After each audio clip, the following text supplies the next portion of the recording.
Good evening, ladies and gentlemen. Welcome to National Matters. I am your pastor, Pastor Moses Chiluba. Some of you earlier yesterday received the clip that I was going to be with Thabo Kawana, and by this evening, of course, this afternoon, he was resting from the medication, and our prayers are with Mr. Thabo Kawana, and when he gets better, he will come here, and a very good family friend of this television station. And when I heard about that, because you Camnet TV viewers are already geared to have your national matters on the screen, immediately I called His Excellency, the former ambassador to Africa Union, and he was so gracious to say, okay, Pastor, I'll be there, and welcome, Ambassador. Thank you very much, Pastor, and good to be here. Amen. This is your first time to be in the studio. No, apparently it's my second time. I was privileged. Earlier in the week, I came briefly for a breakfast show. Oh, really? Yeah, and it was very exciting. Oh, okay. I missed that one.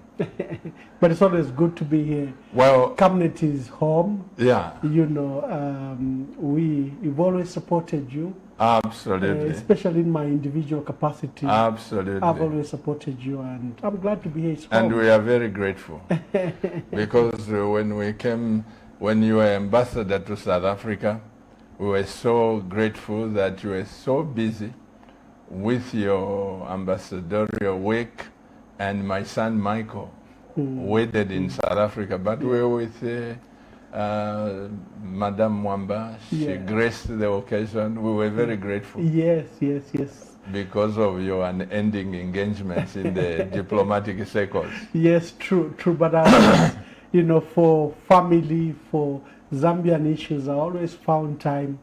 And if I couldn't, I either would send my deputy, but in your case, Pastor, you've been our family pastor for many years. Absolutely. So Mrs. Mwamba stood in, and we couldn't send just anyone. We were so grateful. I hope the young couple are doing very well. We are glad that, you know, when a young man embarks on that journey, they receive favor from the Lord. No, That's what the Lord says. They are very well settled, and we are so grateful. This is their third year in marriage, actually. Oh, wow. Yeah. Wow. Ambassador, I don't send questions to the people that I'm interviewing. I noticed. I like it coming off the top of your head. If you are not sure, you just say, Pastor, that one I don't know. But to begin with, I know you are not new on the block, but Camnet TV is a family, and I can assure you, we have members who watch this channel 24/7. And there are those who are just dedicated to say, this is my channel, period. And we've had people who say, Pastor, the reason why I pay for this decoder, it's Camnet TV. Oh, we thank God. Yeah. We thank God for that favor that the station is receiving. Amen. Especially that, you know, your core message still remains biblical. Of course, you've allowed, because the viewers are diverse, the viewers are broad, you have to allow us to discuss other matters, and I'm Absolutely. grateful. I am grateful. And not only that, Ambassador, because Camnet TV is preparing, you know, I've been briefing you, but Camnet TV, God willing, is preparing to join the big boys of media next year as we drop the signal on all the 5 continents of the world. Wow, congratulations, congratulations. Yeah. No, and during that time, we hope the Zambian people can see what God is doing, and we are so grateful, so that even as we talk about Zambia, we become ambassadors of our own nation. Yeah. You know. No, you know, after digital migration, because what used to hamper media growth was the analog technology. It was difficult to broadcast across the country, across Africa, and across the world. With digital migration, it becomes extremely easy. And I am loving the tremendous growth that has occurred in the media industry, in leaps and bounds, from many radio, TV stations, and also, you know, just the convergence. Like right now, probably you are broadcasting on radio, TV, YouTube, social media, We are everywhere. and other than the satellite link. So it's a tremendous time for our country. I always tell my colleagues and policymakers, especially in the last elections, that there's a tendency to regard, for example, the rural areas as different from the urban areas. I've always insisted that the information gap has now been closed. In fact, when a matter occurs today, within an hour, it's across the country. Take, Absolutely. for example, a traffic accident occurs on any part of the country. Before long, within 30 minutes, you will see videos and pictures flying across all social media networks. In the past, that would take a day or two for information to reach anywhere across the country. So not only across the country, because yesterday I learned of Desmond Tutu's death 30 minutes after he passed on. Yes, exactly. And it was all over the world Yes, that yes, Desmond Tutu has died. Oh, may his soul rest in peace. The Absolutely. bishop, I've had an opportunity to meet him 2-3 times. And the last time I met him, I think, was in 2016. He came for a workshop to support girl child and girl programs at the Radisson Blue. But I also met him while he was in South Africa. A great son of Africa, a patriot, like President Cyril Ramaphosa stated, unequaled in his commitment to South Africa and its issues. And he's been, I think, an inspiration to many of us, including you, the clergy. Absolutely. Yeah, because he stood out to speak against, you know, the apartheid and injustice that was occurring in South Africa. But he also proceeded. Even when South Africa got independence, he still proceeded on justice issues. It didn't matter which government was there. Which president was there. Yes. In fact, he issued a very, very controversial statement when he said, as a country, we need to hold prayers to pray the ANC out of power. And, you know, so it was division even among the clergy. He said, no, okay, Archbishop, we respect you, but, you know, we should pray a party out of power. But that is to what extent Bishop Desmond Tutu went when he felt frustrated about certain injustices. May his soul rest in peace. And my wife and I, many years ago, we were preaching in Orlando West in South Africa at Dr. Tebehali's church, the first black mayor of Soweto. Yes. Yeah, Dr. Tebehali. Were preaching in his church. And just as we finished preaching, as we were coming out, we met veteran Walter Sisulu. Yes. We stopped there, we chatted, greeted him, and it was an honor to meet such South African liberators. Walter Sisulu. Yes, of course. And literally a father of liberation. Yeah, trust me, Ambassador. Months after, he went to be with the Lord. I said, my goodness, this generation is passing away. I always say this. This is just my own belief. When an old man like Desmond Tutu, Nelson Mandela, Walter Sisulu, Oliver Tambo, the Kapwepwes of this world, our own Dr. Kaunda, when that generation, when one of them dies, Ambassador, the library has been destroyed. The library has been destroyed. Coming home, this is our first Christmas without Dr. Kenneth David Kaunda. This New Year celebrations going into 2022 will be our new year without Dr. Kaunda.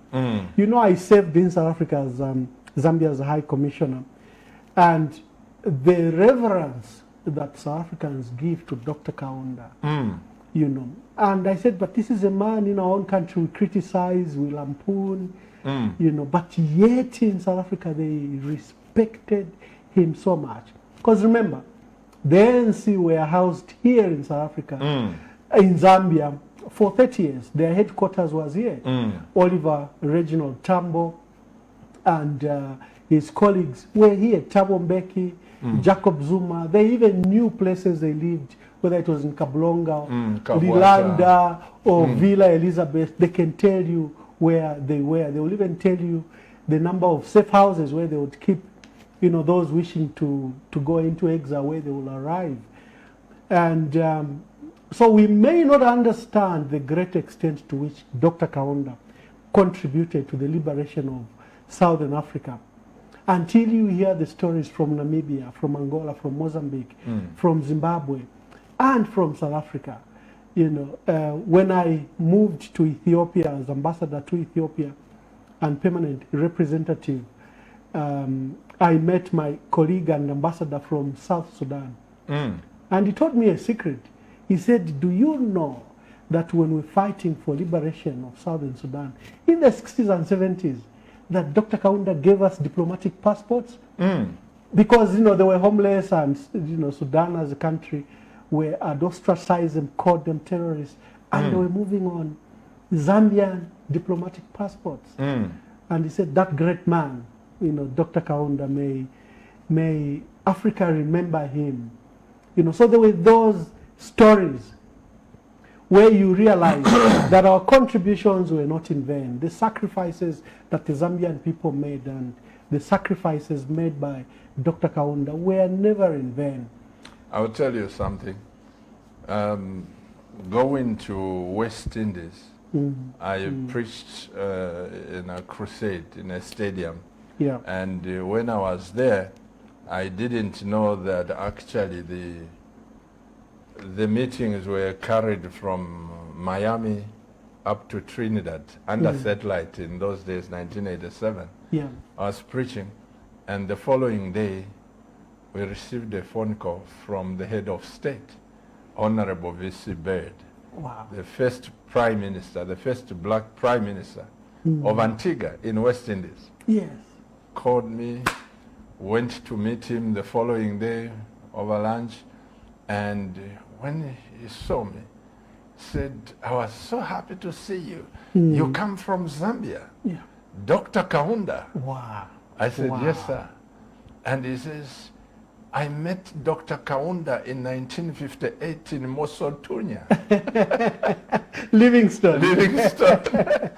That's the head of state of Antigua. Yeah. Then he says, you know, he's my good friend. When you had independence, we were using the Zambian passports to move the Anki people from South Africa. Yeah. Now you can imagine. I'm telling you, you hear stories from every corner. Yeah. Yeah. And yet we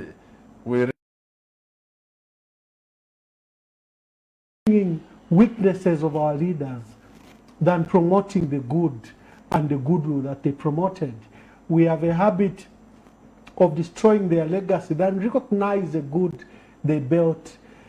We have a habit of talking down upon their achievement. And over time, that goes to destroy their names and legacy. So until I went to South Africa and Ethiopia, then I recognized the immense value that Dr. Kaunda and other leaders, such as Simon Mwansaka Pwepu, even, you know, Honorable Harry Mwanga and others, contributed to this country. It is for that reason that when I was in Ethiopia, with colleagues in the US, we embarked on a project to have Dr. Kaunda given a Nobel Prize, Peace Prize. We submitted his details, and a profile was made about him and his contribution to the liberation of Southern Africa and Africa in general. And we catalogued his contributions. And he was shortlisted among the 300 people. Dr. Kaunda was shortlisted for a Nobel Peace Prize. But they can give him posthumously, isn't it? Yeah, well, they can. That was 2020. So he became a Nobel laureate nominee. At least he was nominated and accepted. We would have loved that he lived to get that award, but I think it went to an institution. It didn't go to an individual. But shockingly, Pastor, when we posted the story across Africa, it was received very, very well. But you'll be surprised where the criticism came from. From Zambia. Most of the comments, especially on social media, were extremely negative against Dr. Kaunda. And I said, this is an honor to Dr. Kaunda. This is not an honor to remember his mistakes. This is a time to remember his contributions. And I to set the stage of us being familiar with one another and our Camnet TV viewers. Let's go back to our tonight's program. People know you as Ambassador Mwamba and all this. In less than 5 minutes, who is Ambassador Mwamba? Where were you born? Which school did you go to? Are you married? How many times have you divorced? And if at all. Yes. Because Camnet TV viewers, as I said, we are a family. Yes. People know who Ambassador Mwamba is, but we would rather know you from a personal point of view. Well, I'm an ordinary boy from Luansha. My father was a miner. You know, I went to the schools in Luansha, at Ron Antelope Secondary School. I came to Lusaka. Primary? Primarily, I was born in Patamato. I went to Kansumbi Primary School, and I went to Ron Antelope Secondary School. And when I finished grade 12, I came to Lusaka to come to the University of Zambia. But I chose to get a job.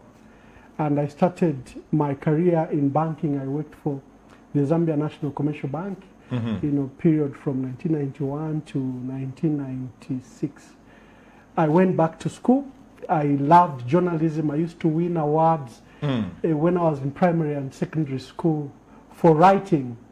The post office then, PTC, used to sponsor writing awards, and I won 1 or 2 of those awards.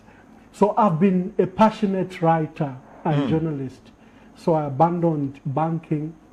I went to journalism. I went back to Evelyn Horn and got a diploma in journalism and public relations.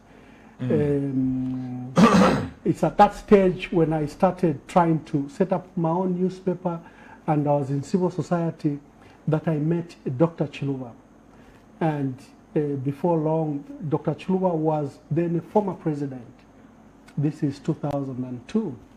And before long, I was employed under the civil service to run his office as an administrator. And looking at my background, my work in civil society, and my role as a journalist and writer, he appointed me as his official spokesperson. A position I held for a period of 10 years until he passed on in 2011, June 18th, 2011, that Saturday. And I went into, first we did our books, we closed the office, because remember it's a constitutional office. The office of the former president is a constitutional office, so we did audits, closed it, and I was deployed back to cabinet office. Then there was a change of government. And I remember that I was in South Africa at the time, trying to write Dr. Chiluba's book when I was caught back. And I by President Michael Sata then. This is 2011. And, that's how he appointed me as permanent secretary for Northern Province. And my journey began, a position I held until I think 2013 November.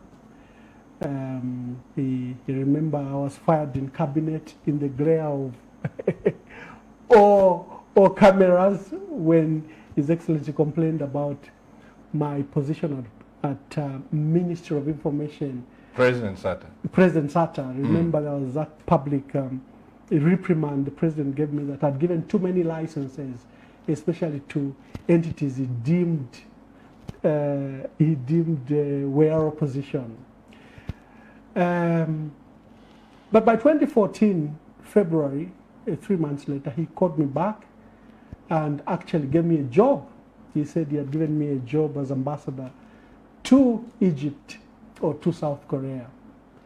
But the job never materialized. He called me back in May, and that was the last time I saw President Michael Sata, in May, I think 2nd or 3rd May of 2014. The next I saw him, he had passed on. But the way God is, it doesn't matter who gave you the job. President Edgar Lungu came and gave me a job, same job as ambassador. You know, the same job that the president had given me but never materialized. So I always say, as a believer, that when the Lord has set a path for you, it will come to pass. It doesn't matter which vessels are there, because we are mere vessels to fulfill, you know, his wishes and his aspirations about his mandate. And I'd experienced something similar, where President Rupia Banda had said he would make me PS, you know, after we closed the office of Dr. Chiluba. And I became PS under President Michael Sata. So you see, it doesn't matter who is there. When the Lord has set a path for you, it will come to pass. And for me, I have, you know, I refer to those two scenarios where a separate president gave me a job that was fulfilled by another. I've been very active from my position as PS. You saw my work and our work in Northern Province.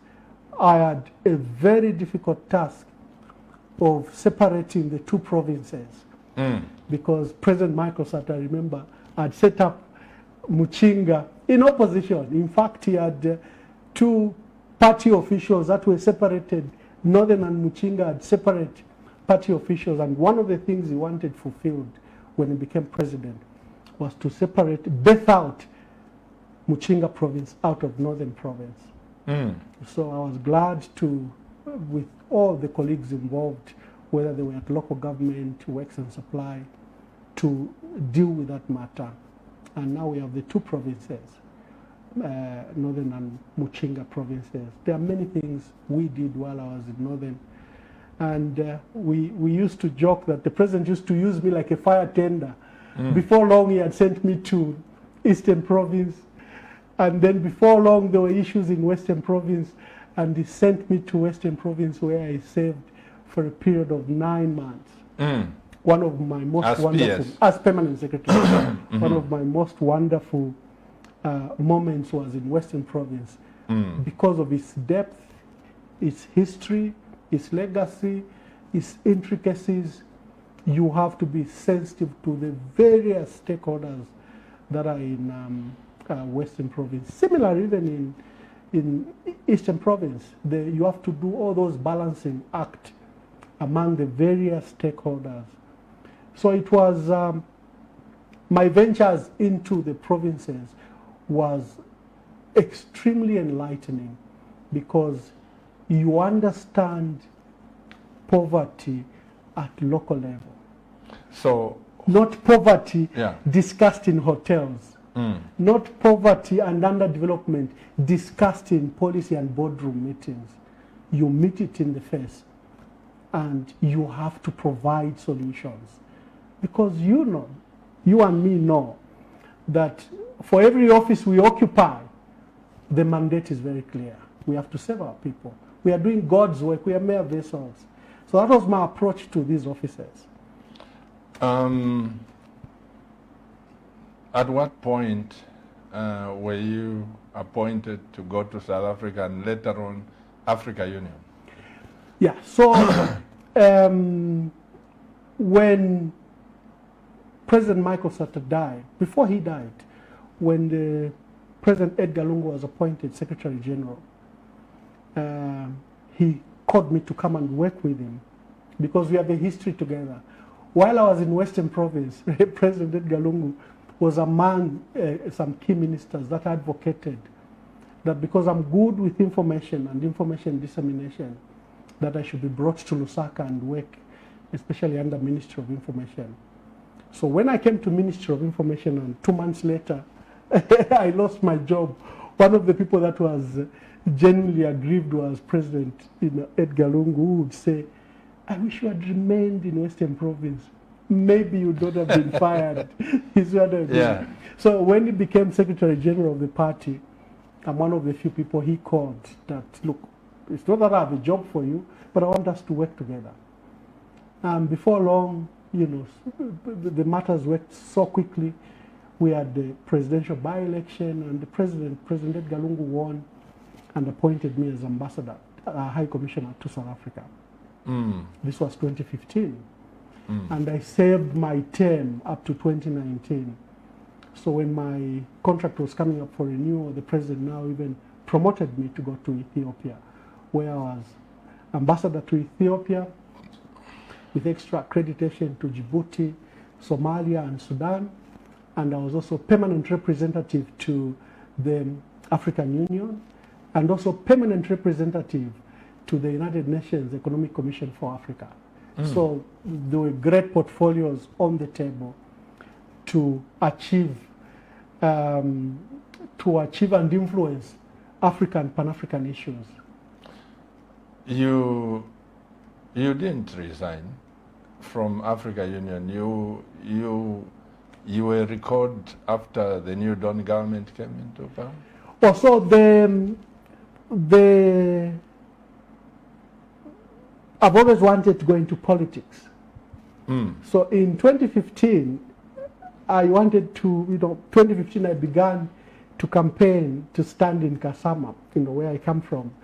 And that time we had turmoil where my dear brother, Honorable GBM, was trying to assert himself politically. I think there were some differences with the party.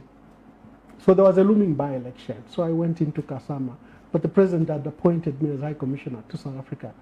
And we settled that I should go to South Africa and leave the Kasama politics. Later, in 2020, going to 2021 general election, again I sought permission from the President that I needed to pursue my politics. In fact, I tendered in a resignation, and my resignation was rejected. In his view, the President said I was doing a good job in Ethiopia, and time for politics would come later. So my heart has been with politics, but I had these duties that I was serving. So I have been away from the country from 2015. I've been away for the last 7 years.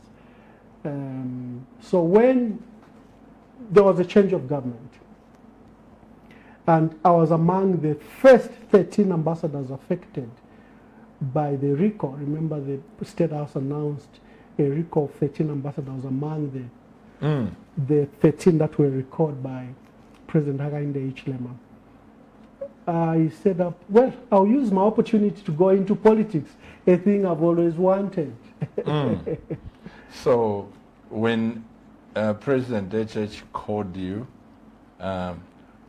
were you bitter? No, not at all. Not at all, Pastor. Like I said, God gives you a job. God gives you opportunities.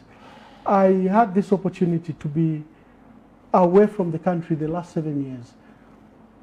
The immense knowledge, experience, and activities I've been engaged in South Africa and in Ethiopia. I don't know how many people could have the kind of experience that I've had. It was a great opportunity.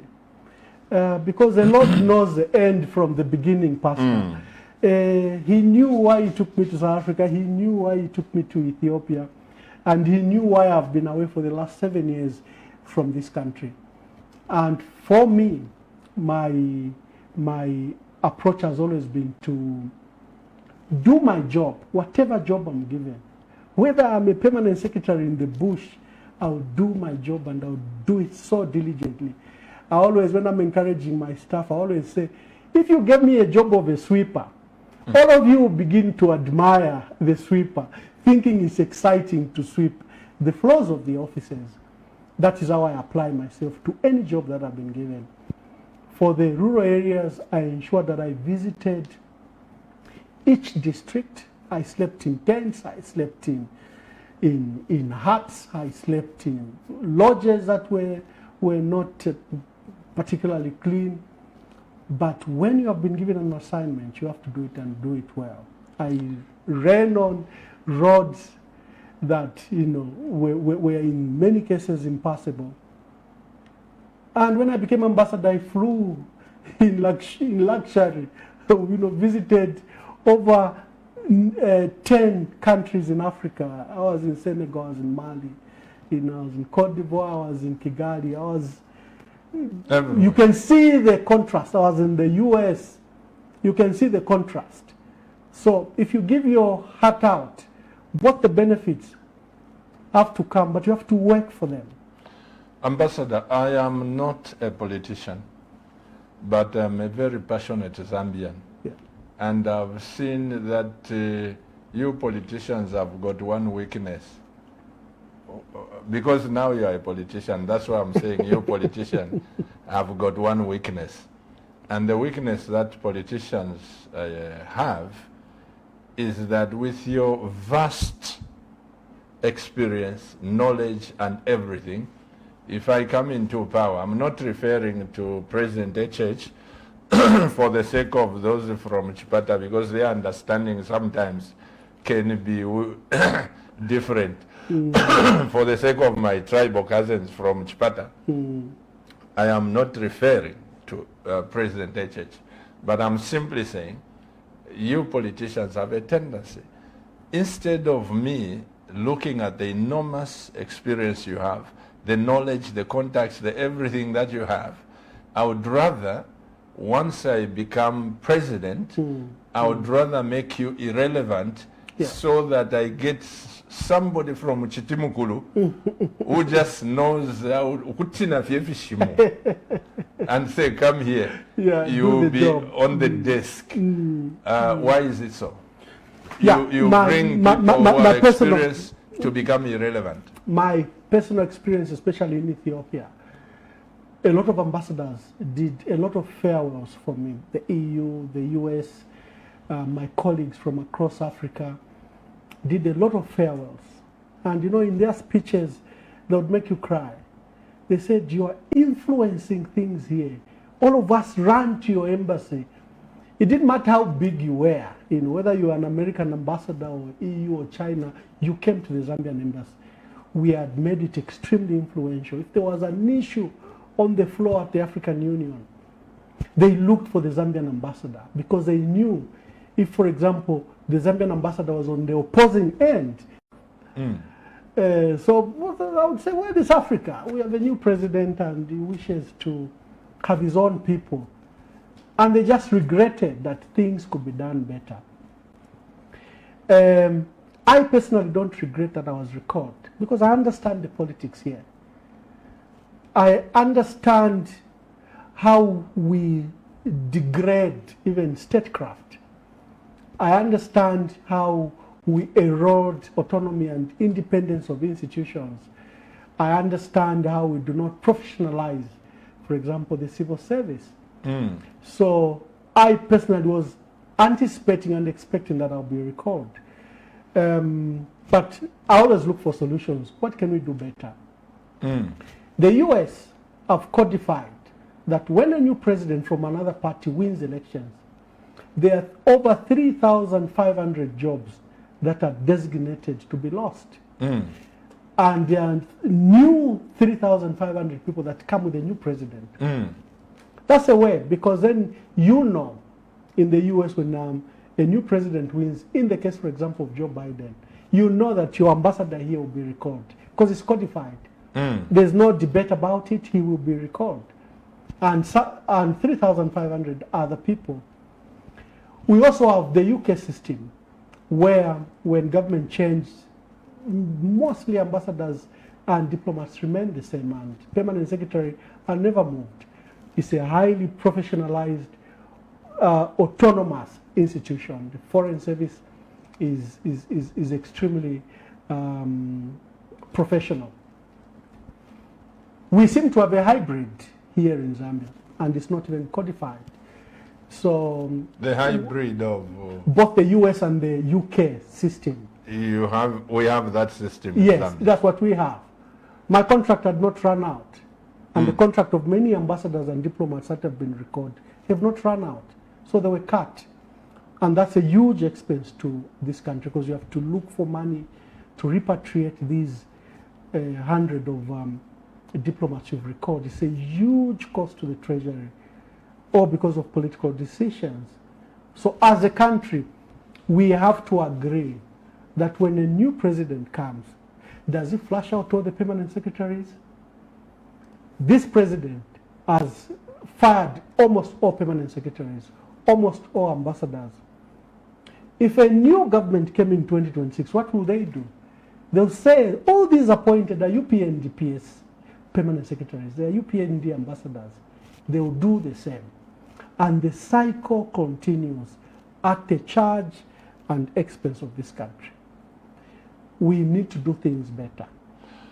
I recall one able ambassador in this nation, Reverend Edith Mutale. Yeah, She was serving as ambassador to Sweden. yeah, Of course, when President Edgar Chagwa Lungu came into power, under PF still, Yeah. she was recalled. yeah. And a few other With people. 10 ambassadors, yeah. Yeah, they were recalled. Question, Ambassador.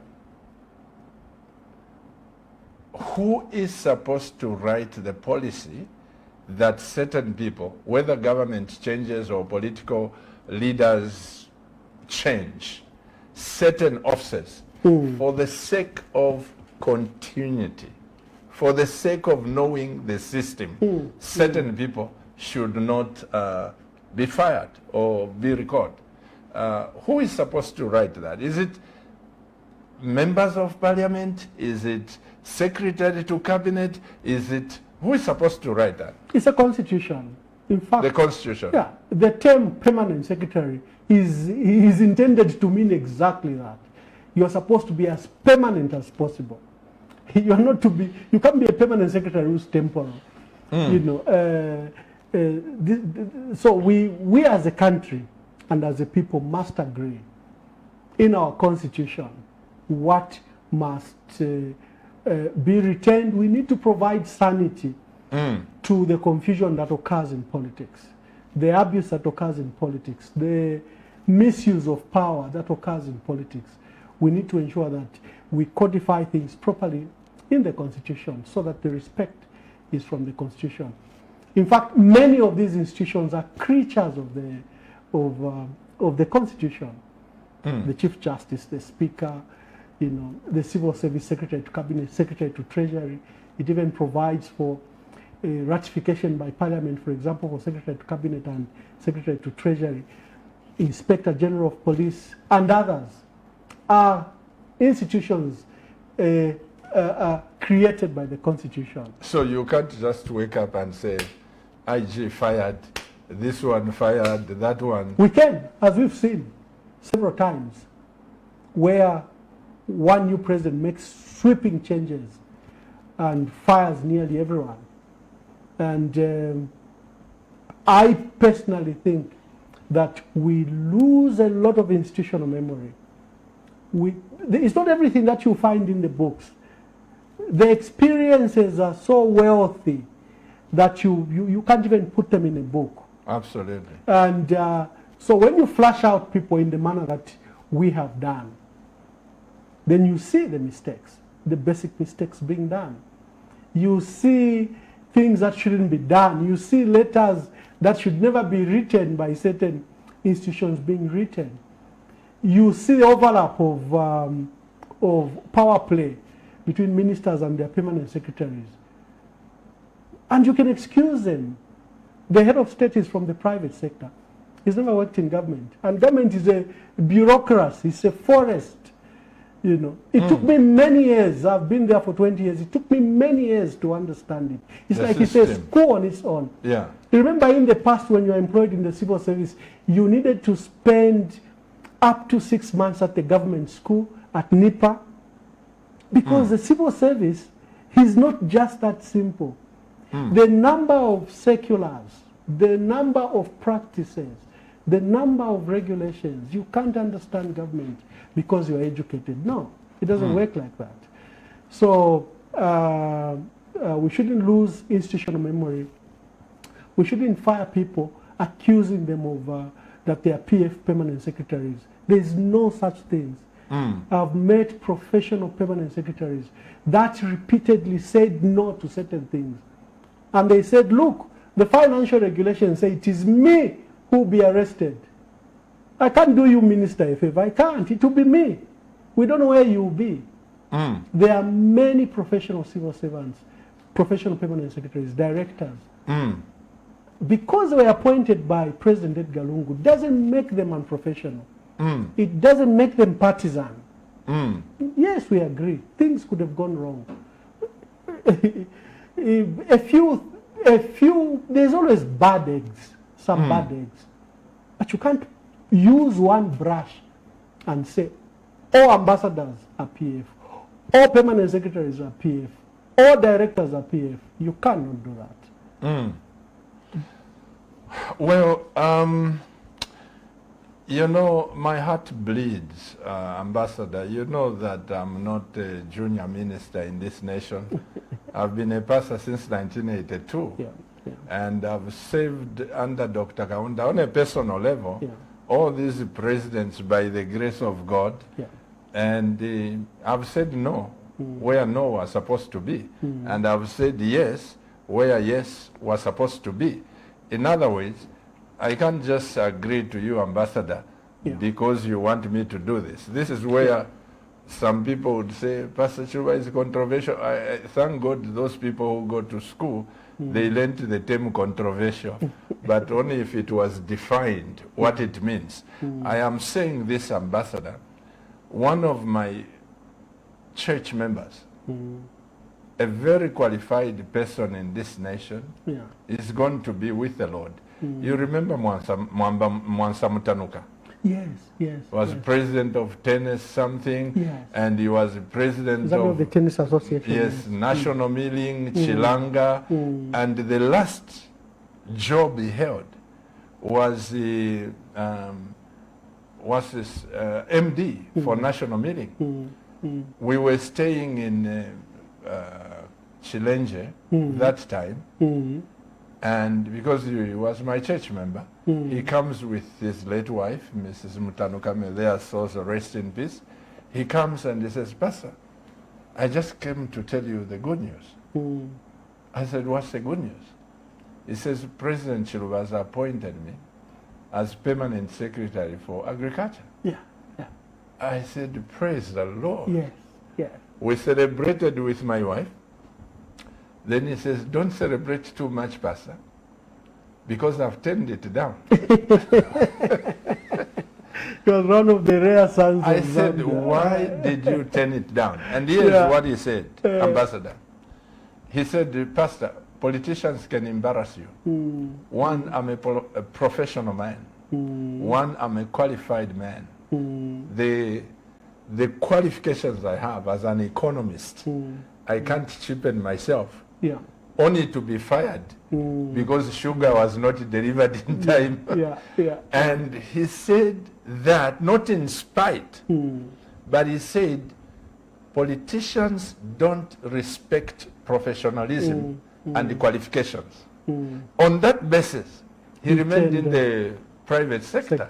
And you know, that has not left me. All of you people, Pastor, who are qualified, sometimes you think, oh, this blessing is from God. So, Pastor, for me, that tells us the scale of work we have to do. I shudder when we have many professionals outside politics. Because if you don't participate in politics, who will rule you? Who will be your leaders?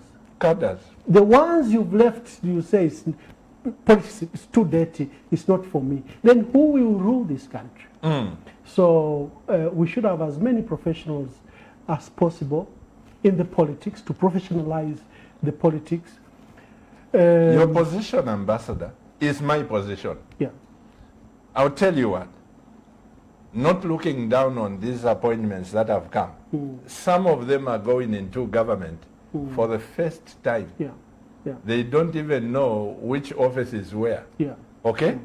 For the first time. But they've got top jobs. Yeah.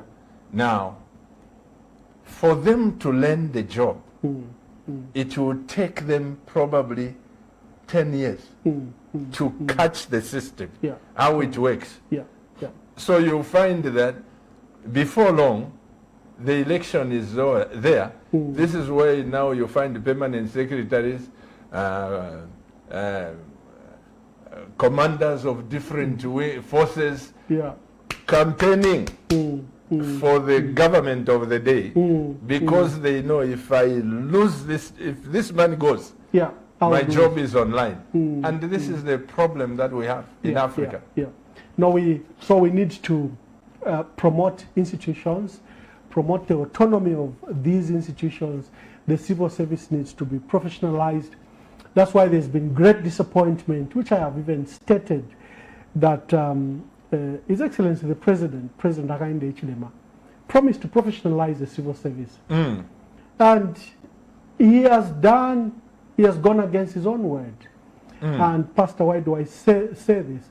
Because he appointed a political leader, NDC president, as a permanent secretary in the Ministry of Home Affairs.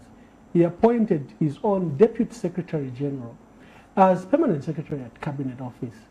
The civil service requires that it remains professional. For the politicians, all over the world, maybe they can be sent as ambassadors or deputy ambassadors. But for the civil service permanent secretary level, you just need to leave it for professionals. You don't introduce people that have tested political power, have held partisan, active party positions into the civil service. You do not do that. More politicians, Pastor, they come with intimidation. Imagine a guy that sits with the president every day as a politician, now is your boss. That aura of professionalism is taken away. Because it is just, there are certain things you don't do. And the president was very clear when he was in opposition that he will professionalize the civil service. So there have been these appointments, especially to the civil service, that have raised concerns that he has departed from his own promise. To heal this country, we have to do correct things. It is not enough that because the Patriotic Front did it, so why are you criticizing it? Because the Patriotic Front did this ill, did this thing wrong, so who are you to criticize it? No. What is wrong remains wrong. Whether it has been done by the Patriotic Front or it has been done by the UPND, a New Dawn government. We need to endeavor to do correct things for this country, to be lawful. You cannot say, we'll professionalize police, for example, and you give speeches to that extent, and the police behave exactly what Zambians condemned. And you say, no. The way they've treated Honorable Davis Chama, where they bundle him in a vehicle up to Sesheke and detain him for a period of 11 days, it's okay, because that's what the PF was doing. Are we going to be a country that survives on vengeance, on retribution? If the president says, I do not want anyone to be in police custody for more than 24 to 48 hours, they should appear before court, and they should get police bond if they are eligible. If a decision can be made at the police station, they should obtain bail from court.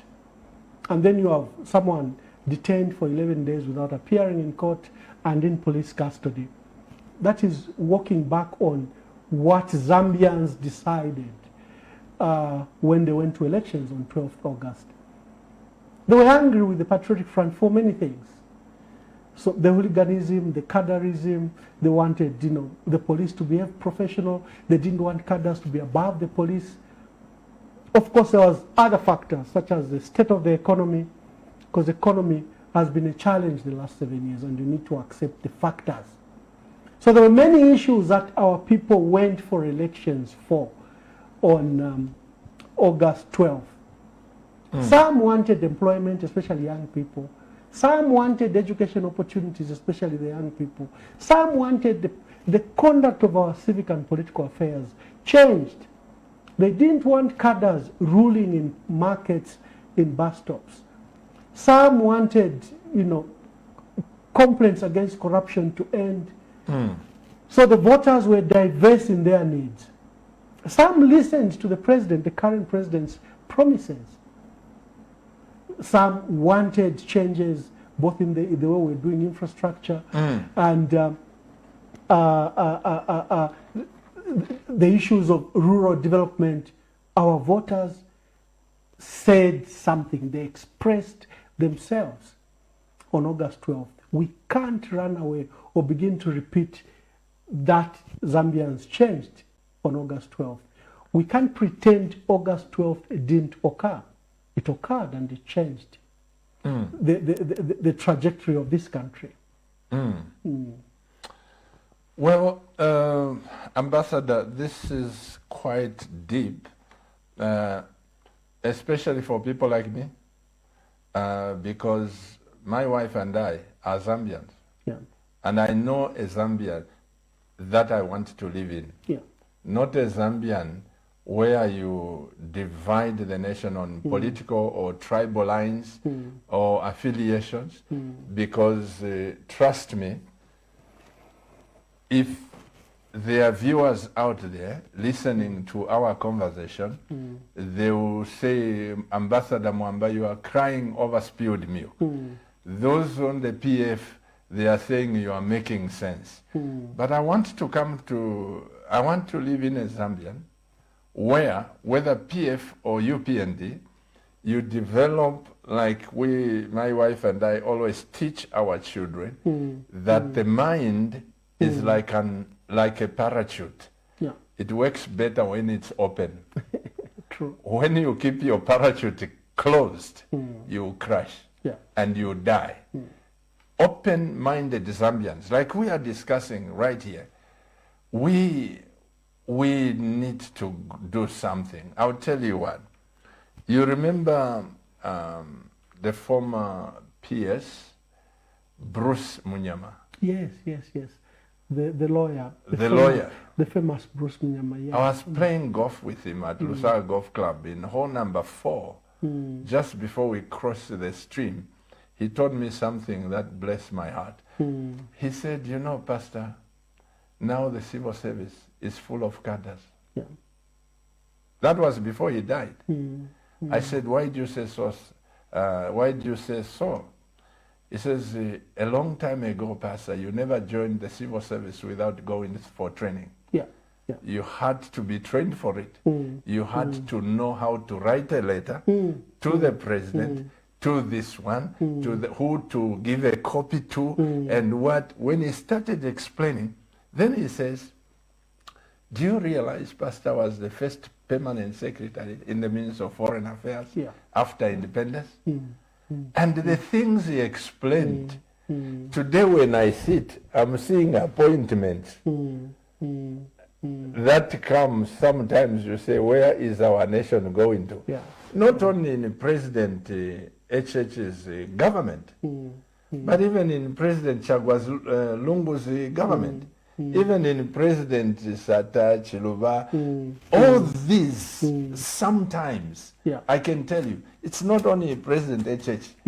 From this side, the system has been rotten, and there has to be people to correct this mess and say, for certain jobs, you didn't certain people. Before you come in, Ambassador, I had my brother here. I always tell this story.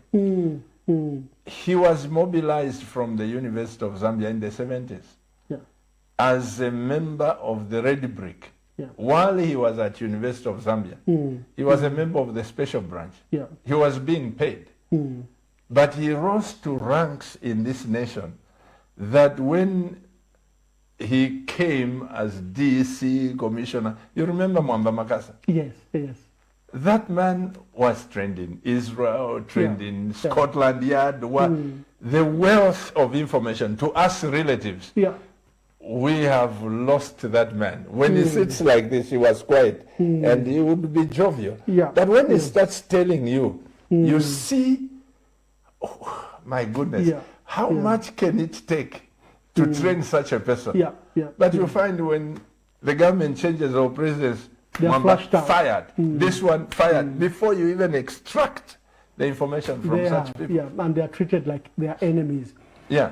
I have always stated that President Hakainde Hichilema has no reason to fail because he has 6 other presidents to learn from. He doesn't have to repeat the mistakes made by past presidents. He should learn from them.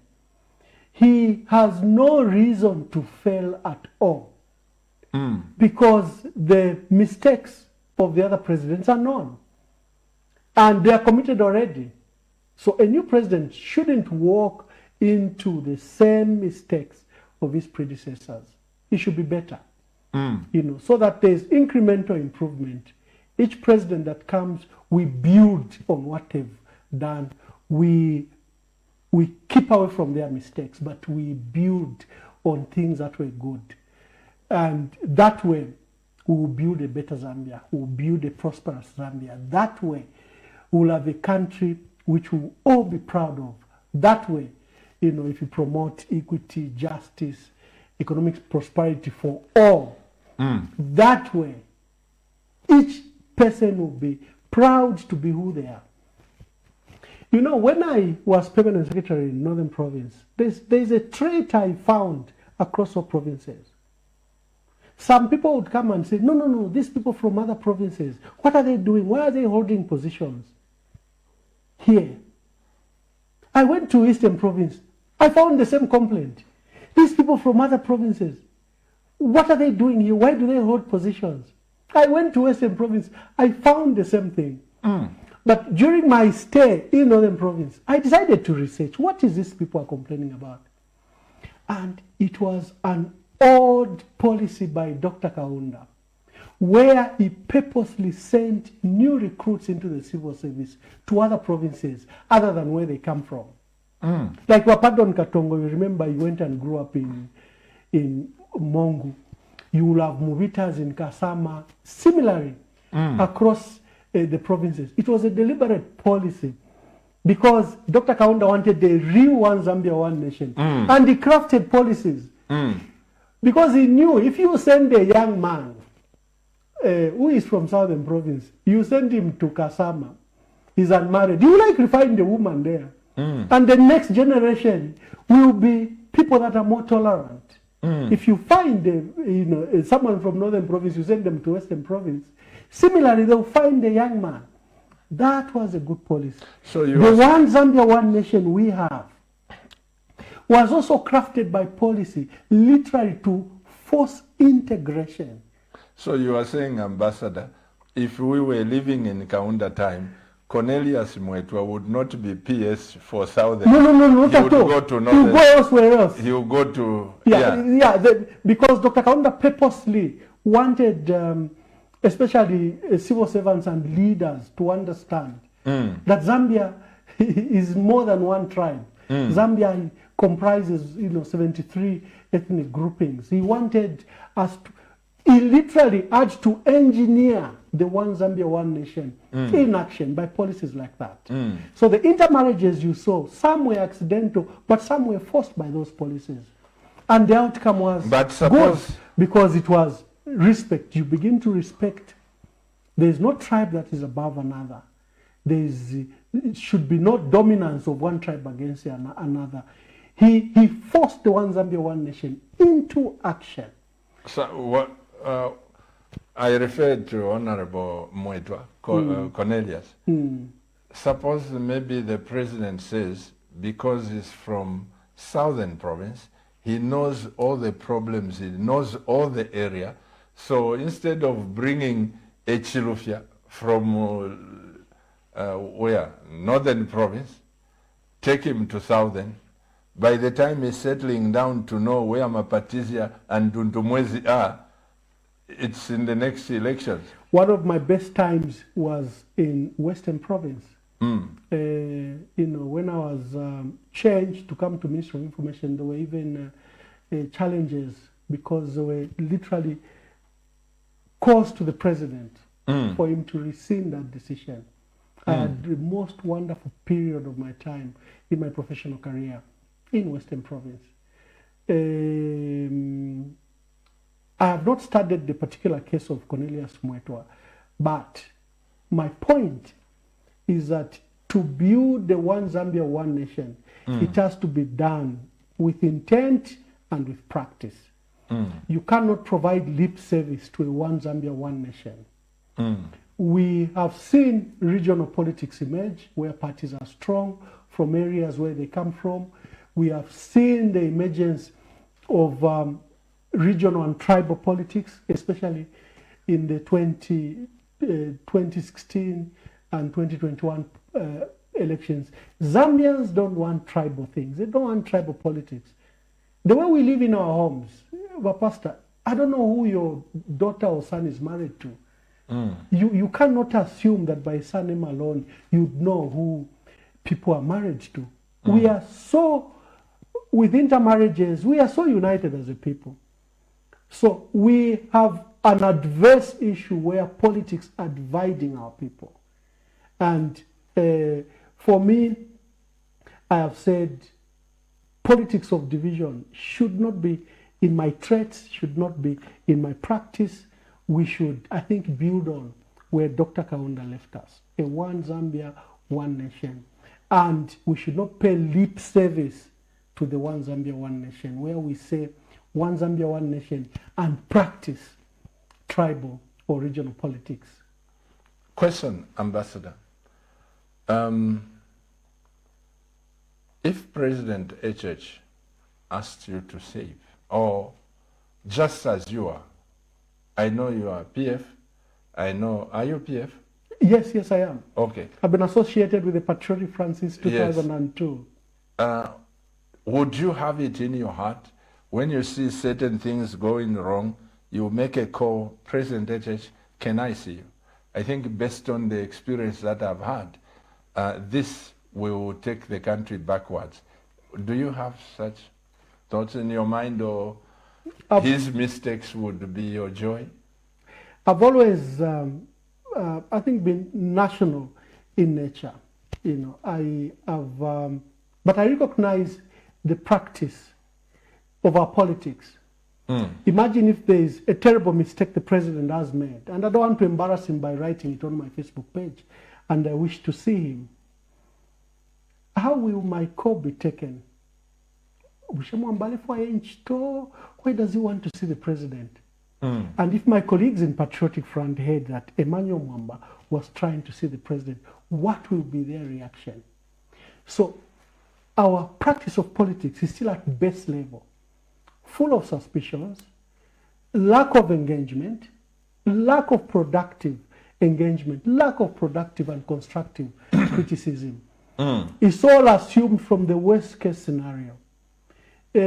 My dear brother John Sangwa was on radio the other day and lamenting that, for example, letters are not being responded to. Citizens, in some cases senior citizens, write to State House and the letter is not responded to. I understand the kind of politics we are practicing. We need to rise above that. We need to engage on national matters without compromise. Don't see a PF jacket if I raise a matter. Do not bring the baggage of the PF to me when I'm raising a national matter. Look at the matter and issue I'm raising. Similarly, you had many presidents used to condemn President Hakainde Hichilema that was not attending national functions because there should be a separation between partisan affair and national functions. For example, Independence or African Freedom Day, these are national events. They should bring all of us together on one table. But we have debased our politics. They're driven by vengeance and malice. You want the worst case scenario for your opponent.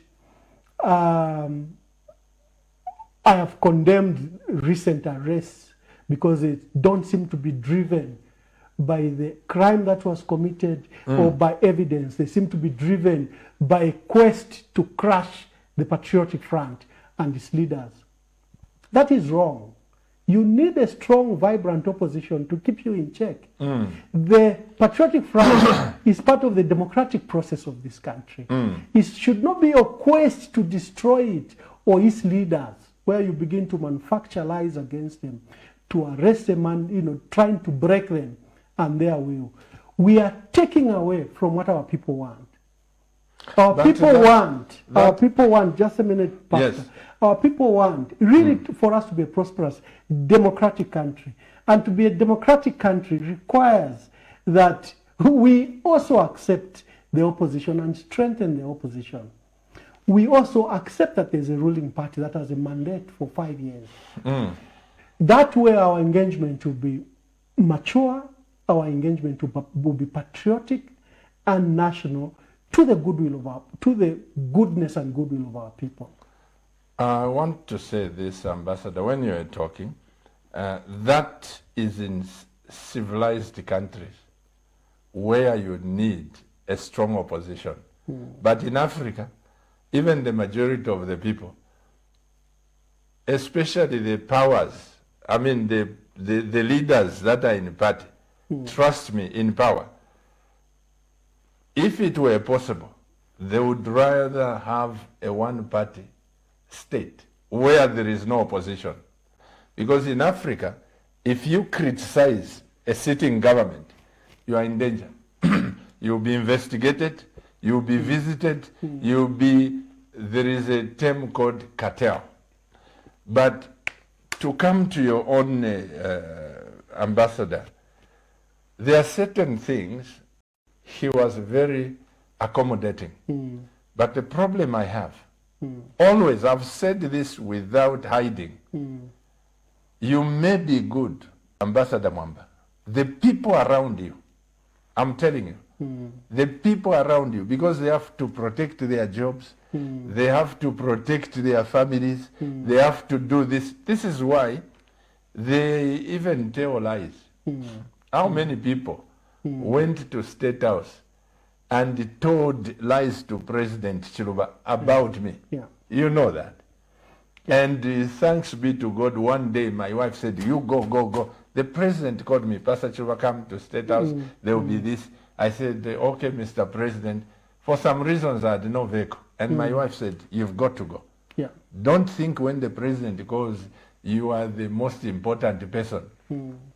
Story short, I booked a cab and it broke down behind State House. By the time I'm jumping on another one, I found the president seated. And the meeting was on. Those people said, no, the principal is already seated. You can't go in, Pastor Chiluba. You know those protocols. I said, please take this note to the president. It will be disrespect. And Arthur Yoyo, Bishop Mambo, myself. It was so embarrassing. And the president goes, so who said those things? And the man could not hide. He says, Pastor Chiluba. I prayed for rapture, it never came. That reminds me. I prayed for the coming of the Lord. Many people that served under President Michael Sata will tell you that if you took a personal report about another colleague, whether a fellow PS or a fellow minister, the president would say, just a minute. And you would call the particular person you went to report on. And within, when the head of state calls you, and within a period of 5 to 10 minutes, the person you were reporting was here. Then,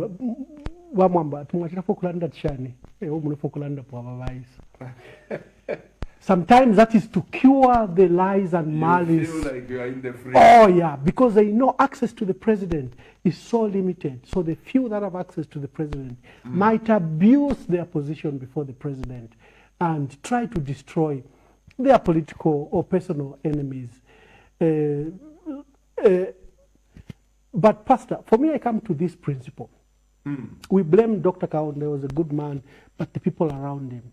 We blame Dr. Chiluba, that he was a good man, but the people around him. We do the same to President Levi Mwanawasa, to President Rupia Banda, to Michael Sata, to Edgar Lungu. Even this president, I've seen it in social media, where people are blaming the people around the president, that they are destroying him, they are misleading him. I've always said the president or any leader is as good as the people around him. And those people around him are appointed in many cases by himself. So a president is as good as his aides.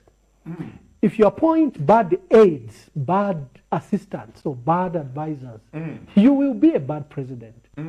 So the buck stops at the president, no one else.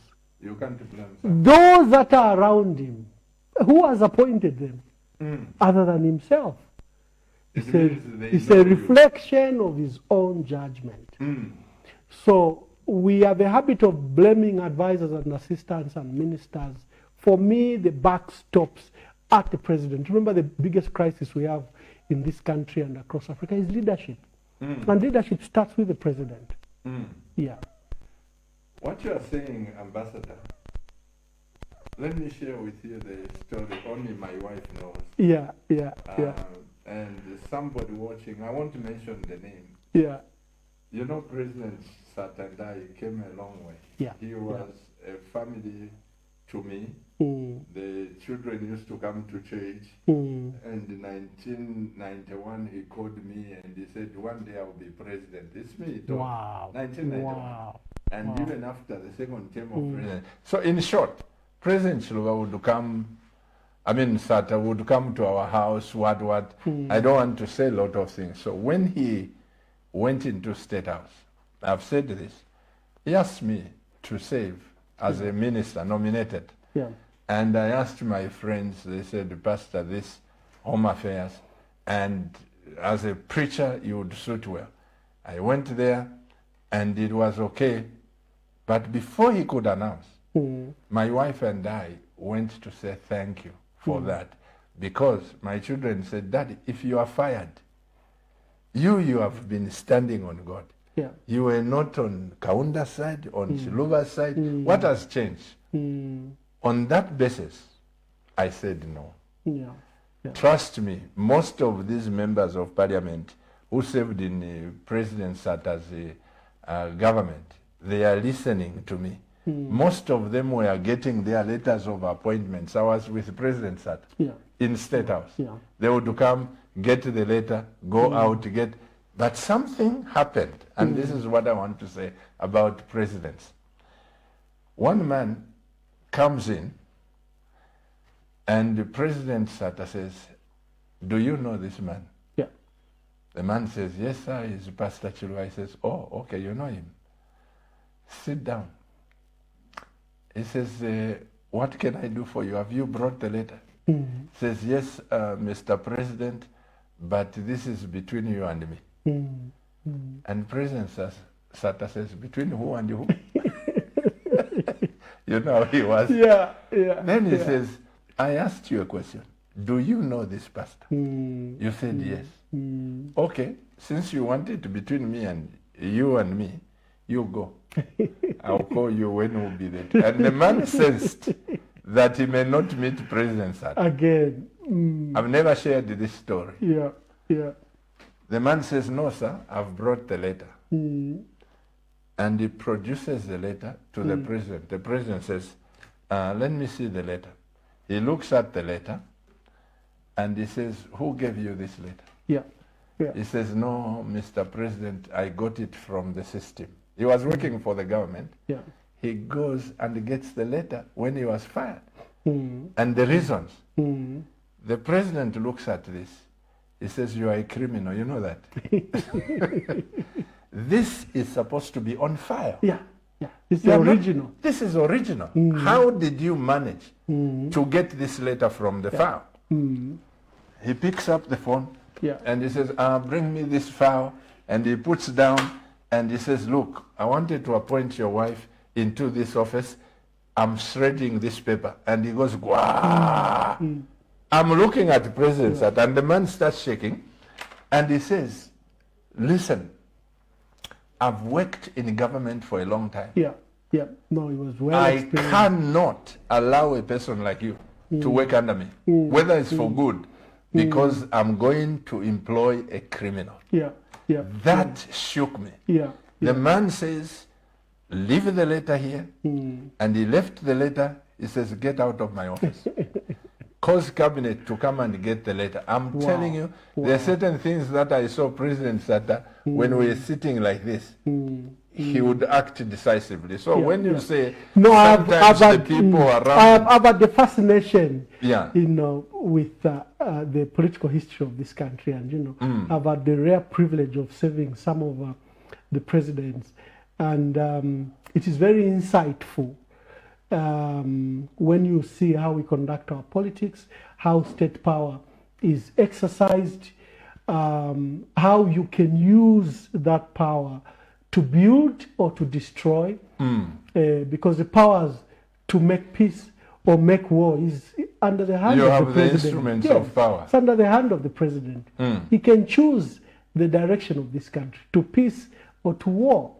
So it's power that should be exercised with a lot of humility. It's power that should be exercised with restraint.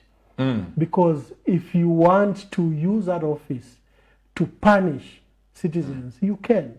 If you want to use that office to destroy enemies, you can. If you want to use that office to just strengthen yourself, you can. But is that the reason God gave you that position? Aren't you just a vessel to deliver God's assignment? Isn't it the office for you to uplift the lives of our people? Until you begin to remind yourself why God has granted you, out of 18.2 million people, He gives you that position as president. It should be very sobering.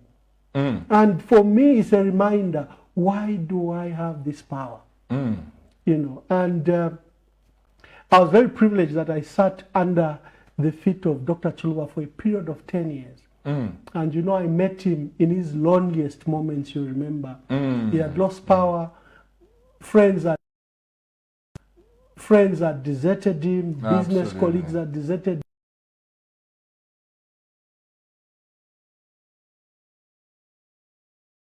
him. Some pastors, other than a few of you, had deserted him. So I was mostly with him for many times. Literally, I've always said the best school I went to was under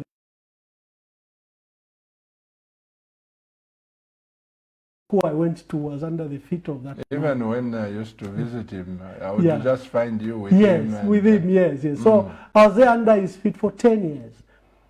And when it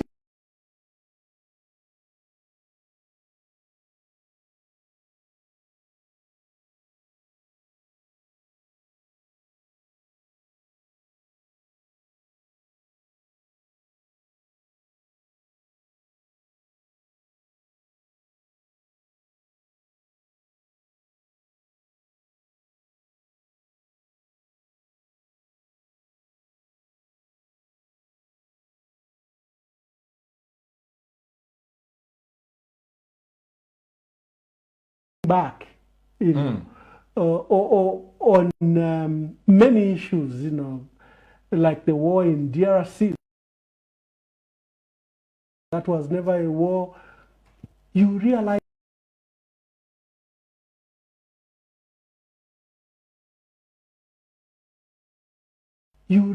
the depth of running the country, that it is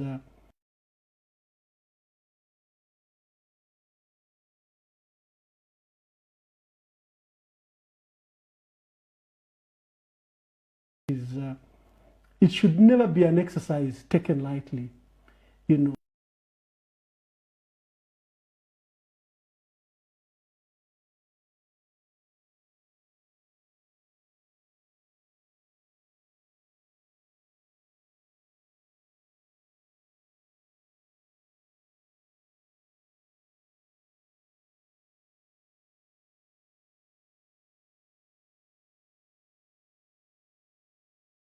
Be an exercise taken lightly, we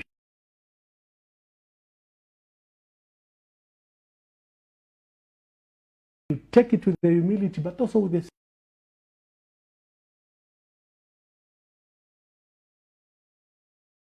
seriousness in which God places those people into that position. That reminds me, Ambassador. Two questions before we go on break and allow the people of Zambia to call. You mentioned something that hit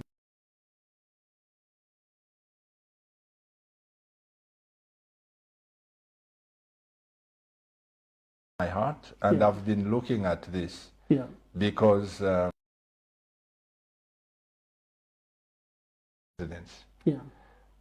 the thing that made me to almost go in tears in his presence was Dr. Kaunda when he called me. He called me at State House and he said, Pastor Chuba, come. It was in the evening. When I went there, he was so low. So low that I noticed this is not the super cane. Story short, I insisted on him, Mr. President, why are you? I'm your son. Think of me, what? And then he opens up. He says, Pastor Chiluba, I went to the stadium to watch soccer. Zambia was playing some team. He says, when Chiluba entered, the whole stadium stood up. When I entered, they started pelting at me. They booed him. Yes, I remember that day. And it was that day. Huh? It was that day.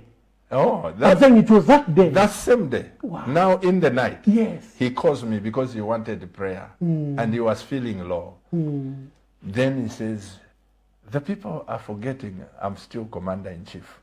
When he said that, I said, Your Excellency, I am your son. And remember your daughter, because we used to go to State House with my wife. Ine nomukashi wandi twenda ngenswa shabula amapipiko so so after I calmed him down, we prayed together. From that day to the time President Chiluba was being introduced, I was in State House. And when he moved out of State, you can imagine, you remember the picture that President went to address the nation at ZNBC, Dr. Kaunda. When he came out, there were no vehicles. You remember that? Only one vehicle, the flag and everything had turned to President Chiluba. From that time, Ambassador, I was moving with a broken heart. The first birthday celebration of Dr. Kaunda. Dr. Waza, Panji Kaunda, they are listening to my testimony. There was no prominent person visiting Dr. Kaunda. You know who were there? My wife and I. My wife sang a song, I preached, we prayed together. Nobody went there for fear of political recrimination. Correct. And you served under Chiluba. The same thing happened.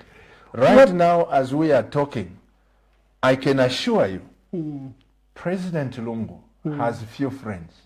Those that he helped and those that he did, everybody now is looking at him from the eyes of a criminal or something. But I'm saying, not everybody, some people. From that and the experience I've had, you know, right now, the superstar or the Spider-Man is now President HH. Because he has just gone into power, he can do this, things can move. But little does he, no, let me not say that, but there's coming a time, even when he leaves State House, there's coming a time when people will look at him like a nobody. From Dr. Kaunda to President now Lungu, the question I have for you, Ambassador, you touched on it, is why do we destroy the legacy of leaders And why do we say Dr. Kaunda stole 7 million? Investigate him. The money goes to the grave. The coffin is bought by the Zambia. Why do we look at every president as a criminal? Every president, we just want to destroy and to show that we are better than the previous. It's an unfortunate legacy. In fact, across Africa, it's a matter we're very, very concerned with. You know, that's why this election brought excitement across Africa and across the world, where a ruling party, an incumbent, loses power and hands over power to a winner who's from the opposition, and does so in a peaceful manner, without resistance. And, you know, a transition is run and a new president emerges.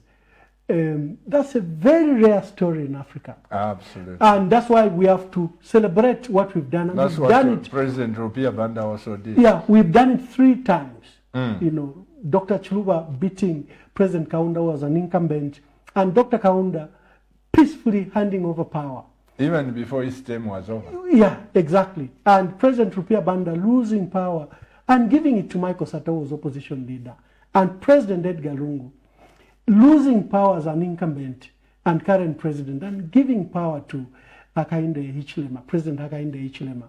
That's a rare story in Africa. And when we begin to destroy what Africa is celebrating, where we go after our former president, you know, we manufacture lies against them. We said Dr. Kaunda stole $7 billion. It came to nothing. We brought in Scotland Yard, FBI, nothing. We did the same to Dr. Chiluba.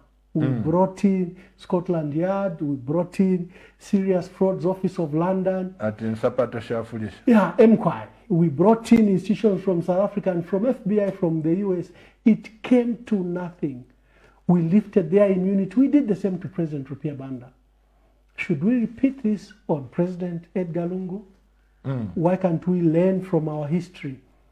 That in the excitement of elections, after elections, in the excitement of this anger, we quickly go for the predecessor, destroy their party and destroy them. Is this the Zambia we want?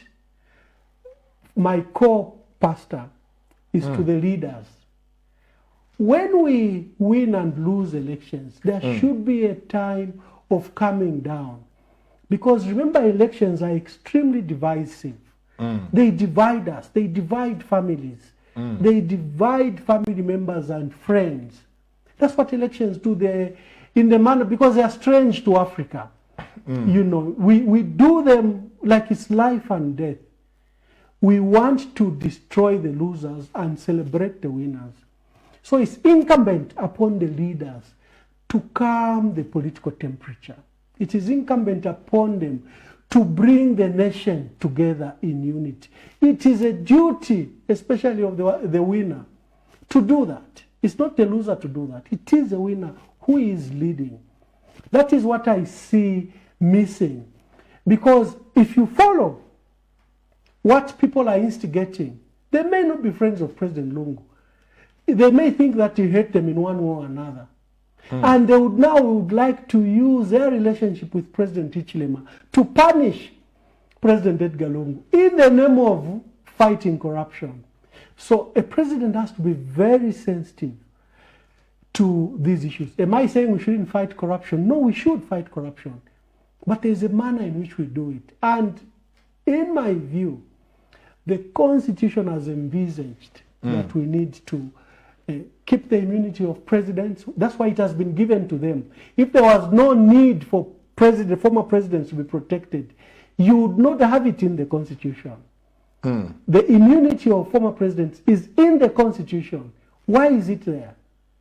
It's to stop this political excitement that comes where you really want to punish your predecessor and, you know, destroy their legacy. But that just comes if President Lungu denied me a contract and I'm a friend to President HH, I would just want to celebrate to see him in maximum Nkobeko. You know, that is natural. But like you said, it's sometimes, I don't know, may God help Africa. I want to ask the second question before we go on break. President Sata knew that he would be president. He told me in 1991. Wow. And he's the one who gave me that mesa flat actually when he built it. In We had it, Chilenje. yes, we just moved from Karundu with my wife, and we came to, he said, come and live in my constituency, you know, flat 2 of Mesaf. Yeah. Like I said, we're close. Yeah. He told me one day Pastor will be president. After President Chilwa served for the first term, the second term, he called me and said, Pastor, come and pray for the provincial leaders. I'm preparing for presidency. So he had a vision. And you remember that he was the longest serving MP in Zambia? Yeah. Yeah. He knew the government in and out. He knew the country. This is why he even divided it in roads. But the question is, apart from him, or probably Dr. Kaunda, I have no testimony whether President Mwanawasa knew that one day he would be president, whether President Rupia Banda one day he will come out of retirement and be president, or one day President Lungu will be president, or HH that he will be president. Of course, he's been in opposition for a long time. Had Mazoka been there, probably would not be talking like that. So him also knew by the virtue of leading a political party. But there are few people that maybe from childhood or from school would have the passion to say one day I'll be president. The question is, because that seat is not guaranteed to only a few people. 7 is the 7th this president. There will be 8th, 9th if Jesus doesn't come. Would you want to be president one day? Very difficult question. And first of all, Pastor, I need to commend you. We need to write your history. You're one of those rare Zambians that have seen no president and have been personal friends of yours. The corridors of State House are as familiar as these studios to you. Amen. And the families of all presidents, I think, are as familiar as we've been to. I have gone to the Patriotic Front. I have offered myself for leadership.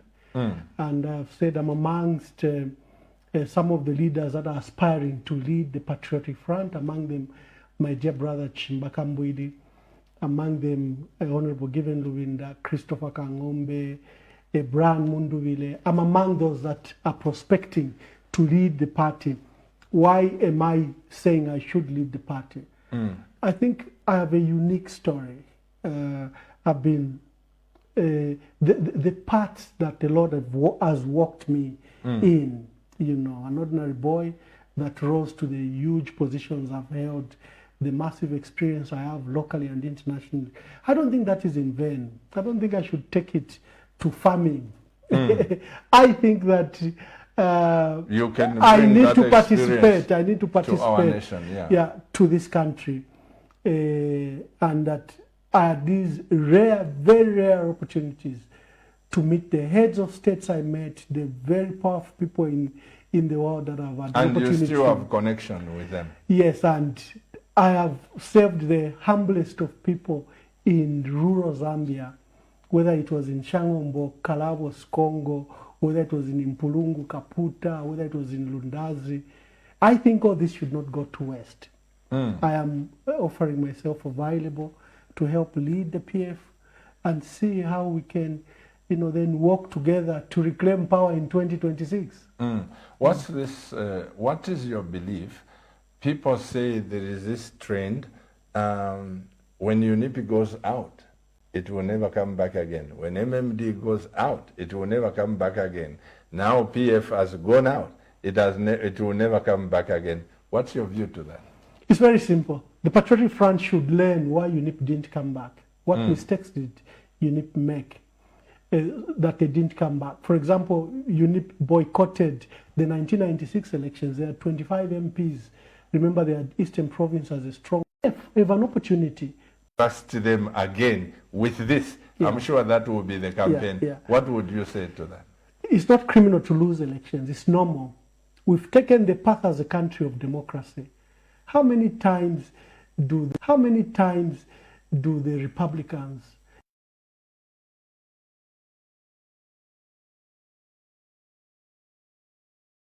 in the US lose elections or the conservatives lose elections. It's normal. It's a normal democratic process. All it means is very simple. That the people of Zambia have chosen the UPND because of the programs they presented to the Zambians, and that they were an alternative voice to the Patriotic Front. Why has the Patriotic Front lost elections? Again, you do an introspection and emerge better. You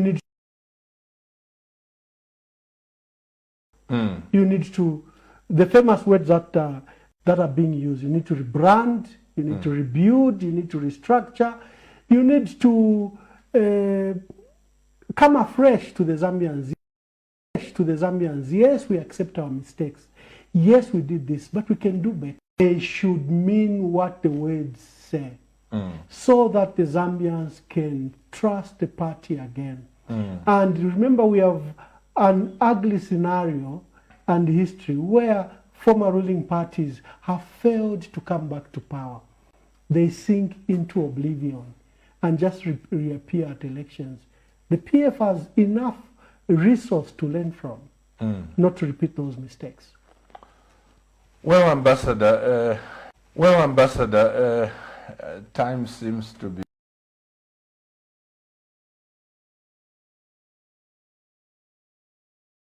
flying very fast. I am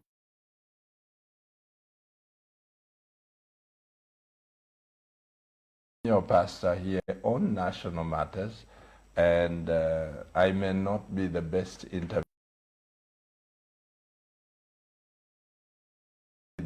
interviewer on this program, but you, the viewers, where I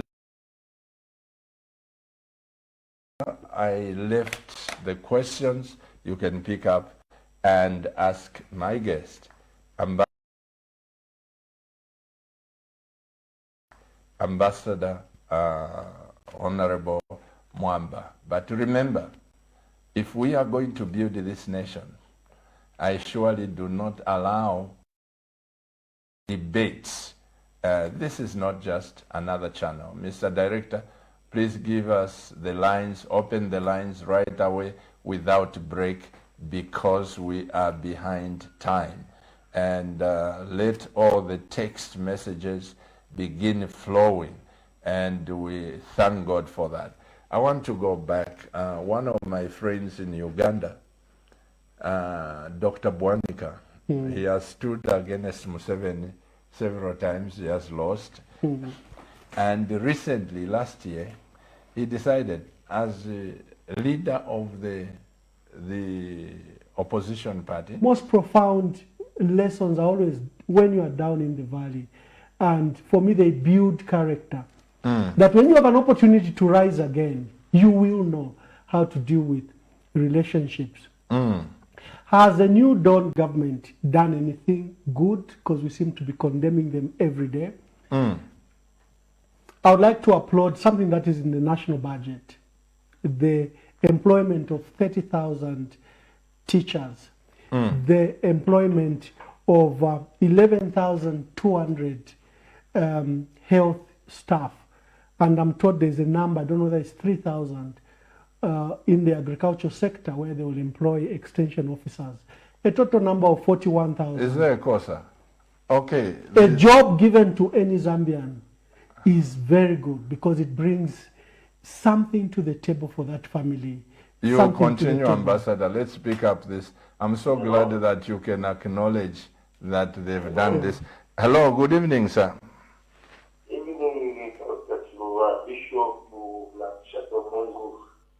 You are Bishop who? Nibonda temchwani. Shangwe, shangwe. Please go ahead, Bishop, and contribute to the nation. Thank you very much. It's been long of the past that you been long. Because you don't come to visit me, Bishop.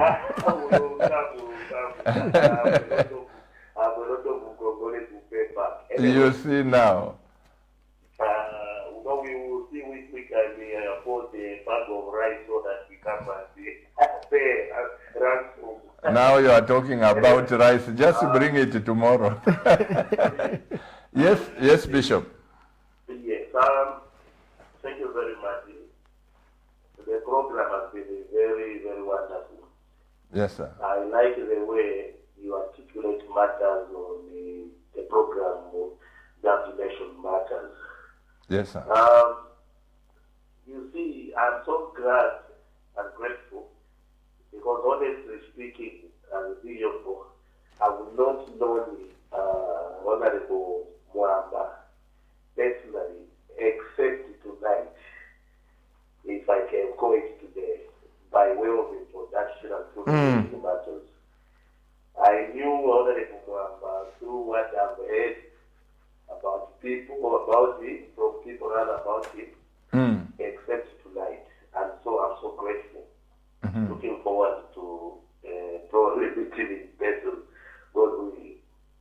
What I want to say is I have said so because I have appreciated so much the manner in which is coming out, especially in this interview. It to me appears like a dialogue. You know, if we have had such dialogues which are displaying such civility, you know, I use the word civility in terms of the politics that we run in Africa, particularly Zambia, it would be okay and very, very welcoming. Amen. Lastly, I would say, you see, I'm saying so because as pastors of clergy, we have Facebook pages whereby if you are speaking something that is in line with the ruling party or the opposition, you are taken to be one that is supporting the other or the like. But the way Honorable Mwamba is coming out, if really what is the way it's coming out, he maintains that and he does what he's saying, especially in terms of replanting the party and speaking on national matters, correlating it with the other people or even the people in the ruling party. Then I see that the Zambia is having such 3, 4, 5 people like of his caliber, not just rhetorically, but practically they were speaking and doing what he said. I'm telling you, Zambia will have a formidable background. Lastly, I want to talk about the leaders. Why do we destroy the leaders? It has been a trend in Africa. African leaders are always appreciated when they die. And we lack that leadership aura of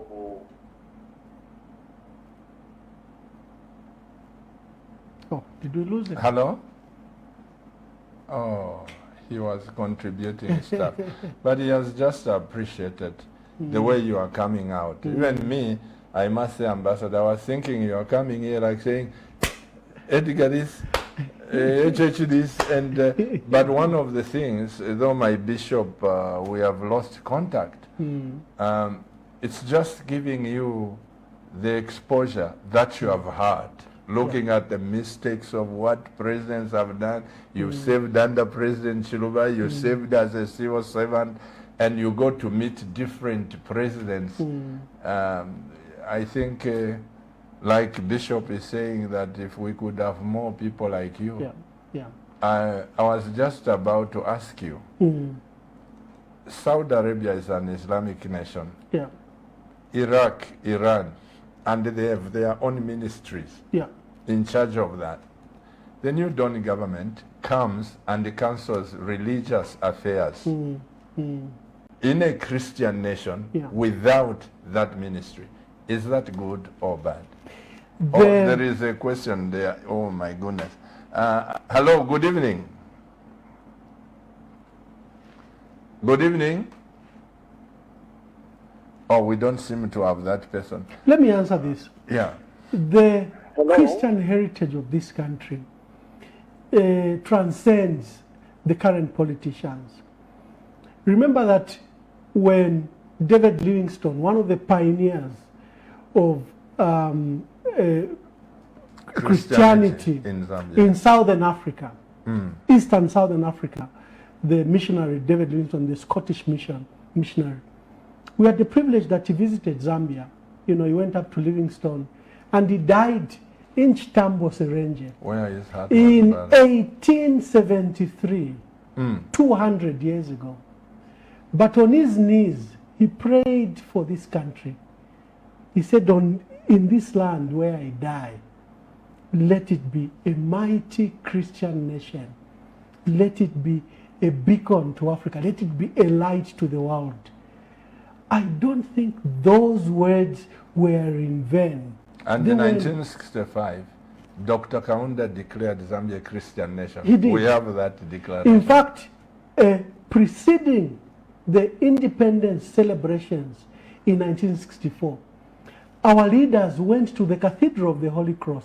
That is why you have that pre-independence church service at the Cathedral of the Holy Cross. They went and deposited the flag, and they committed themselves to ensure that this country, remained peaceful and a Christian nation. Dr. Kaunda came and pronounced it in 1965. You saw what Dr. Chiluba did. These are not And each accidents time we and had- incidences. Each time we had droughts like the one we have, where the rain is not, the leaders We went were to our quick. knees. Yeah, we to went to call, our knees. We "Please, went to let's church and pray." gathered as a nation and pray. I know many people might demean the role of Christ and the role of God in our life as a nation. You cannot take that away. And my prayer and understanding is that President Hakainde Hichilema should have this revelation where he recognizes that the role of God in our country is not by mistake. That's why I went back as far as 1873. The way missionaries came, whether they were the white fathers from Chinsadi, whether they were the Presbyterians from Chipata, whether they were Adventists from Southern Province, this country has a special place in Africa and in the world, and we should not apologize for it.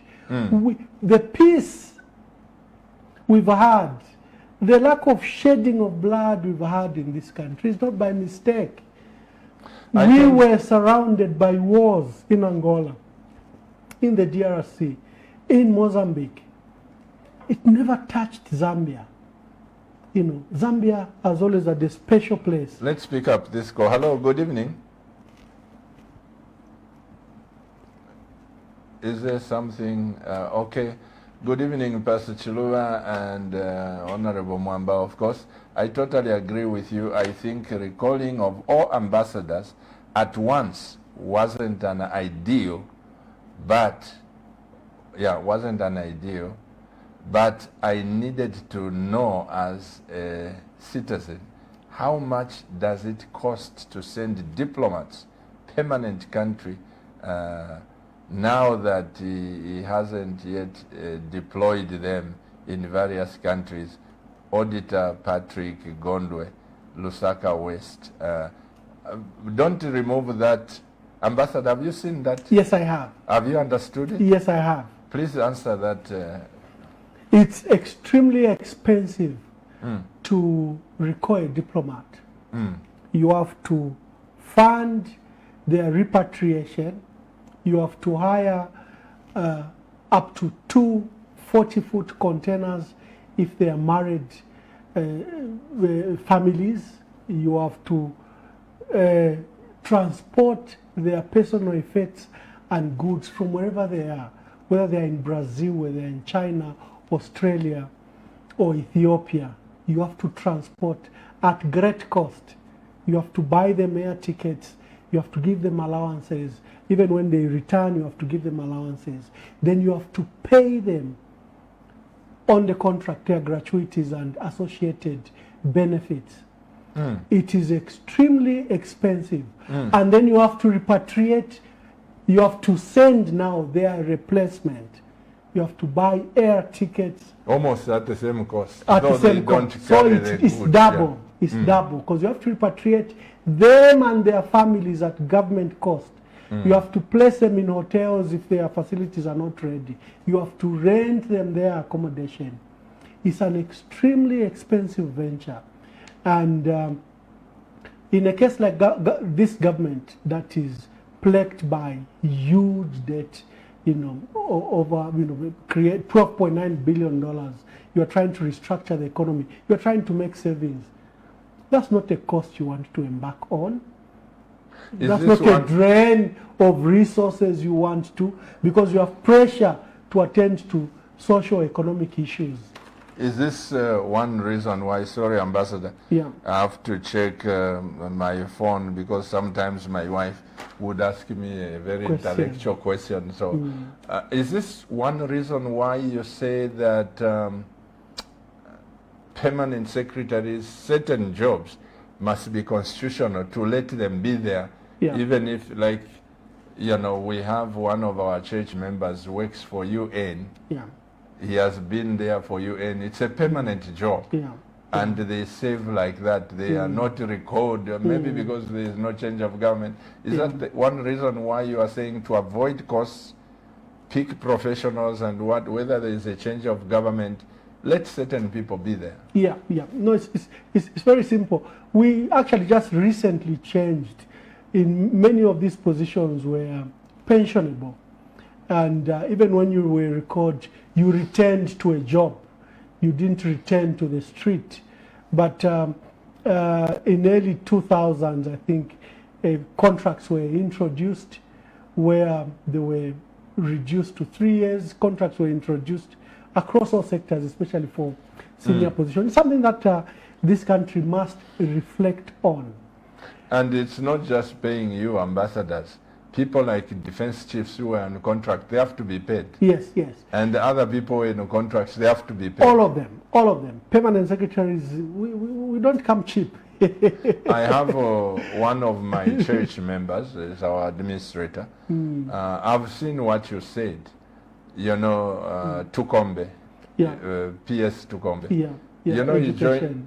Education. He joined this church when he was a student at Ivalinon College. Oh, wonderful. I He's a dear married brother him of off. mine, Yes, I married him off, and all the children, and now they are even finishing school. The point is, you see, that man has risen from office ordinary. Yeah, All these degrees he has. yeah, He was director yeah, and now PS. yeah. So when you hear him mention certain things and you are discussing the wealth of information, Yes. he has risen from there to PS. Yeah. You know, such people, you just say, okay, bye-bye. You go, No, there's no, a no. change of In fact, there government. should be forums where you are consulted. I saw certain ministers, like Ministry of Finance, where they call former ministers of finance for a cocktail or for a meeting to consult. I've seen similarly, like the Minister of Foreign Affairs, Honorable Kakubo, where he has went to see Honorable VJ Mwanga. I wish he can see Kabinga Pande and others that have been Foreign Affairs, Harry Kalaba. We unnecessarily politicize all things in this country. We are so divided that even in families, if one is PF and the other is UPND and they are ruling, you don't even want to meet at family gatherings Even because you fear that you will be suspected that I am PF or I'm UPND. That is something we need to heal Even from. in the church. Yes. Once that pastor is seen to be there, that one is seen, they say, oh, PF, UPND. Yeah. So we need to understand that your freedom of association is a constitutional right. You can belong to any political party of your choice. There should be no recrimination or vengeance or adverse impact because of a political party you belong to. It's a constitutional right. But this is why I'm calling upon fellow leaders that we need to encourage healing, especially after elections, where the divisions are still rife. The insults on social media pages are still high, like you're coming from an election. Yet, this government will be clocking 4 months. Remember, the president took oath on 24th of August 2021. He will be clocking 4 months. So, do you want to continue to act like we are still in campaign mode? I think not. There should be a time for healing. He should work. We should develop our political party, remobilize our members, and meet them in 2026. That's right. Let's pick up some more text messages. Sir, what is your comment on those calling for early party convention? Why does your party seem to be divided? from Chikomo G. Mr. Mwamba, you seem to be a good politician. Why can't you just form your party? I feel PF may bring you down. I am Chewe on Copper Belt. There are two questions there. Yes, thank you very Have much. you seen those two? Yes, yes, yes. Response. First of all, I need to make something very clear. The party currently has a leadership, okay, led by now Honorable Given Lubinda. From the announcements we had yesterday, we are yet to get tighter clarification. And it has a central committee, and they are steering the party during this transition. It's difficult for me to answer for the party president or the central committee. And when the convention will be. Yes, yeah. so other than the pronouncements that they make. So my prayer is that we should look, like I've been saying, on the larger agenda of this country. This country, when you have a ruling party, deserves a strong opposition. PF currently is the largest opposition in this country. It has 59 members of parliament. It still has a membership across the country. It can provide good checks and balances to the ruling party. The party should be allowed to operate, should be allowed to grow and participate.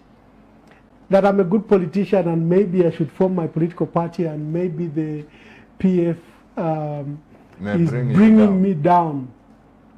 I've been associated with the Patriotic Front since 2002. The MPs that came in the round of 2006 will tell you even the role I played in that election. I've been a backroom operator, you know, even in the 2015-2016 elections. A decision to form a political party is a fundamental decision.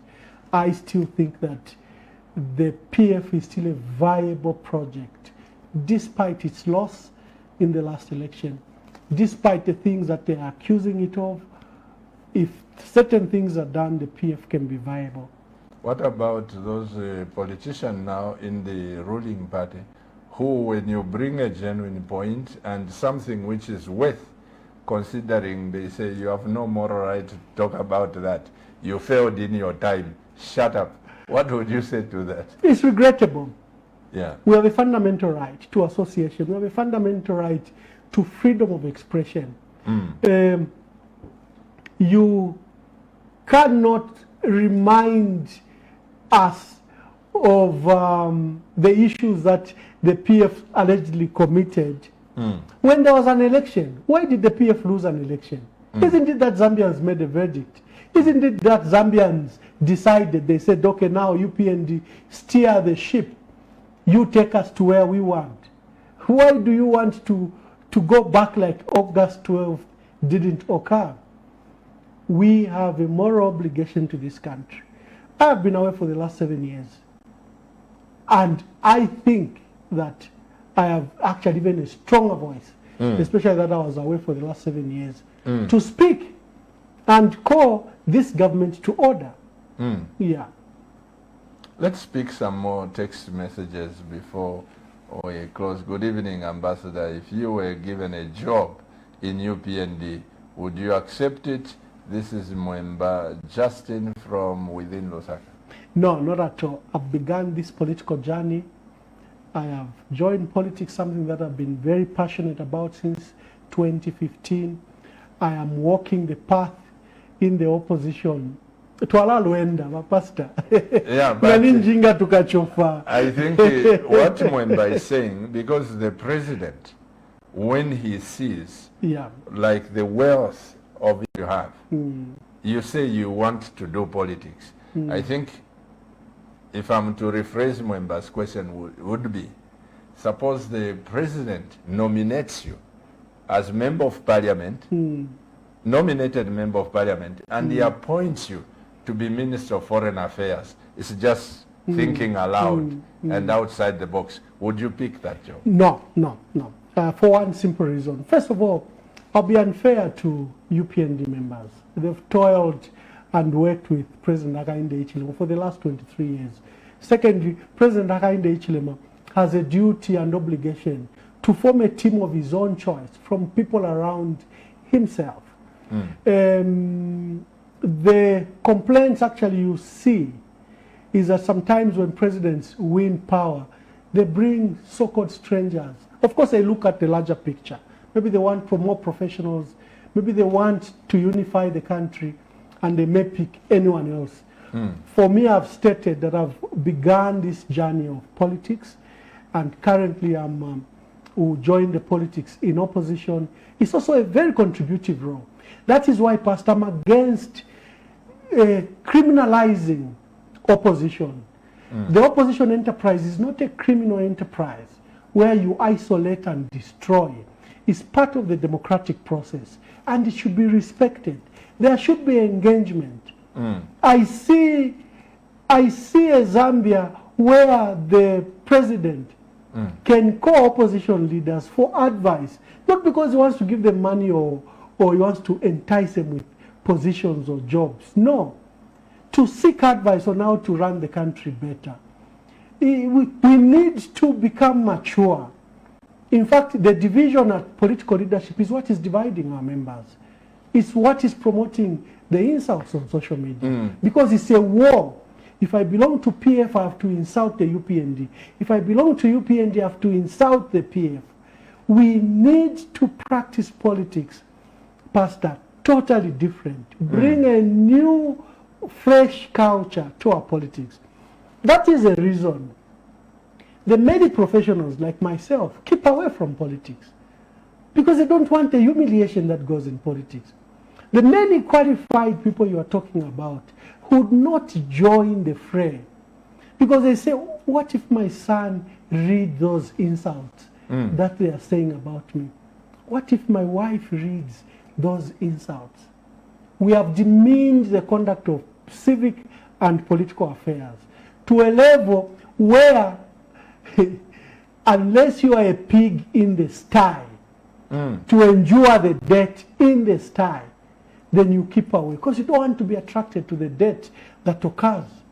Mwanishwa mudia ingulube mudia yanga usheptua ingiramu, you know. So clearly we need to raise the bar of our politics so that we can attract professionals, we can bring leadership to this country.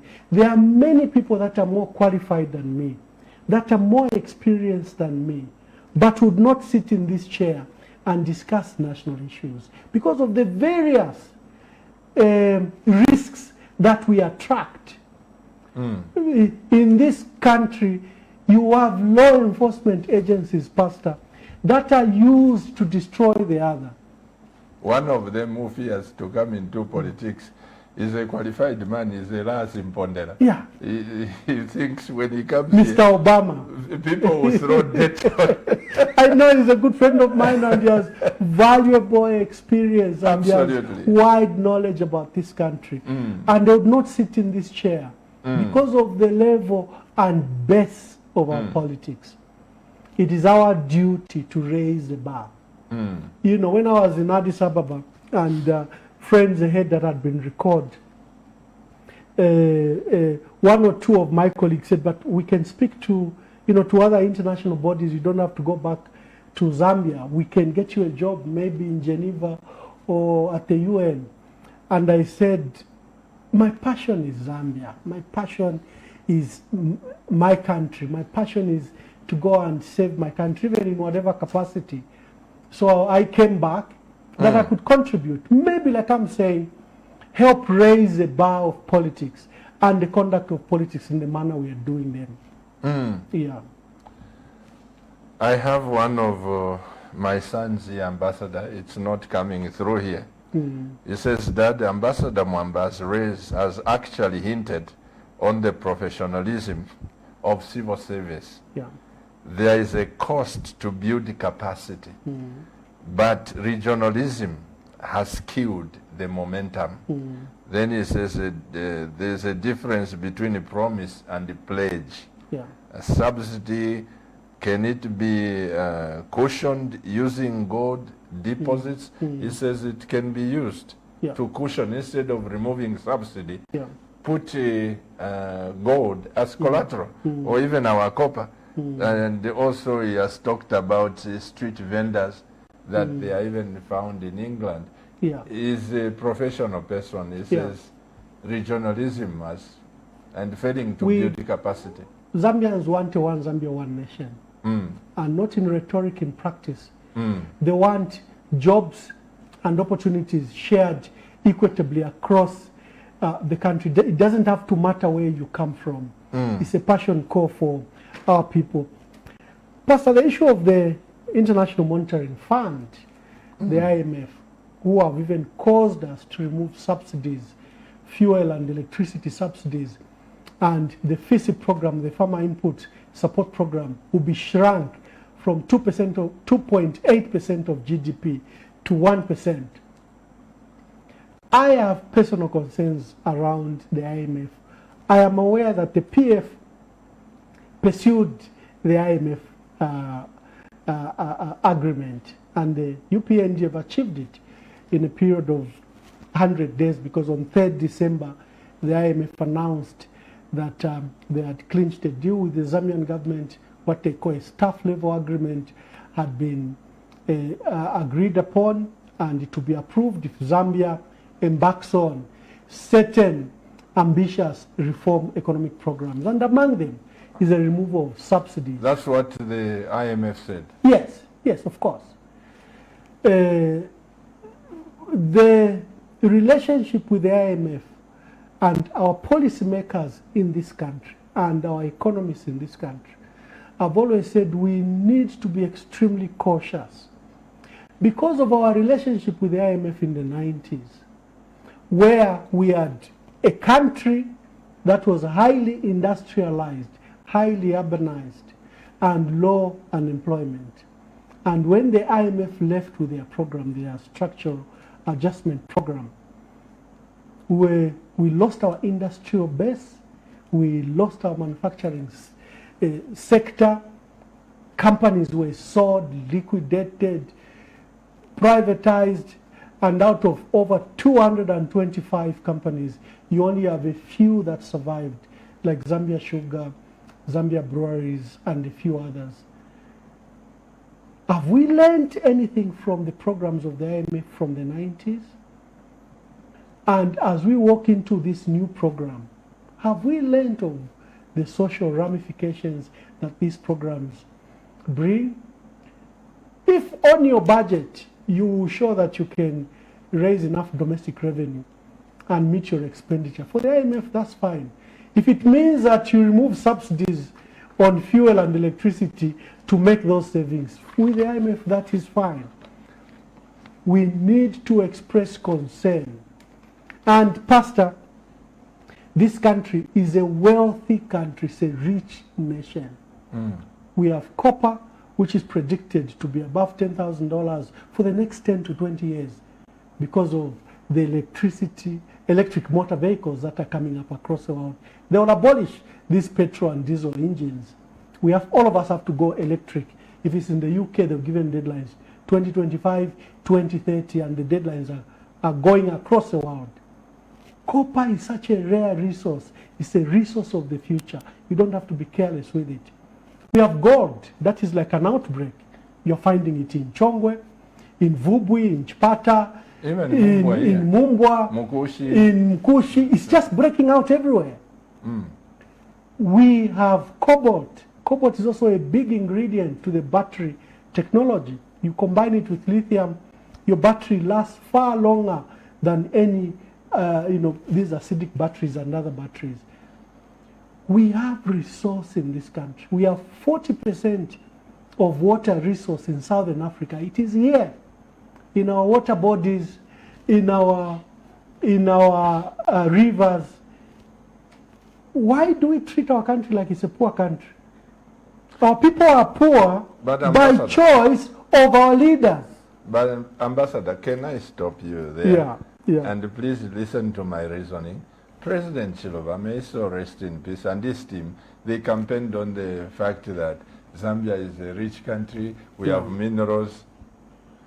President Mwanawasa, all these, including President Lungu, now there is a president who had been in opposition for 23 years, UPND. you know, Zambia's got water, this one has got this. They come first thing alone.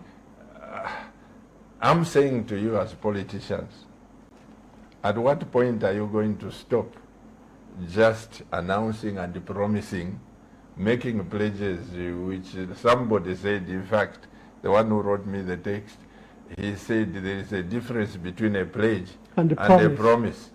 Man can not promise because sometimes they don't fulfill the promises. It's only God who promises and fulfills. How are we going to turn this? Should we wait for President Mwamba to come and implement this? We need to actualize from potential to reality, which we have failed to do. We've given our resource to foreigners.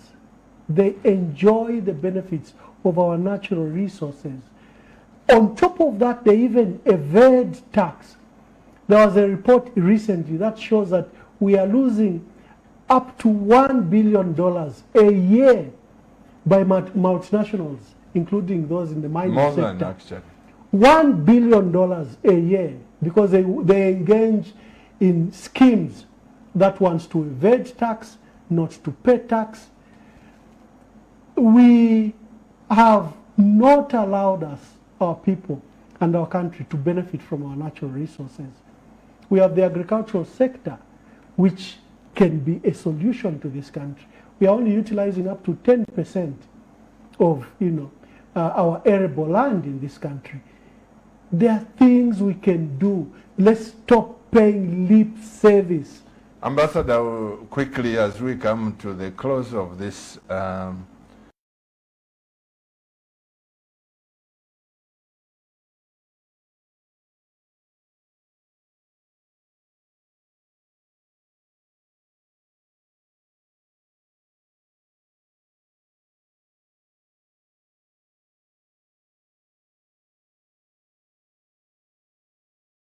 we do not have capacity even to check the kind of equipment that they bring.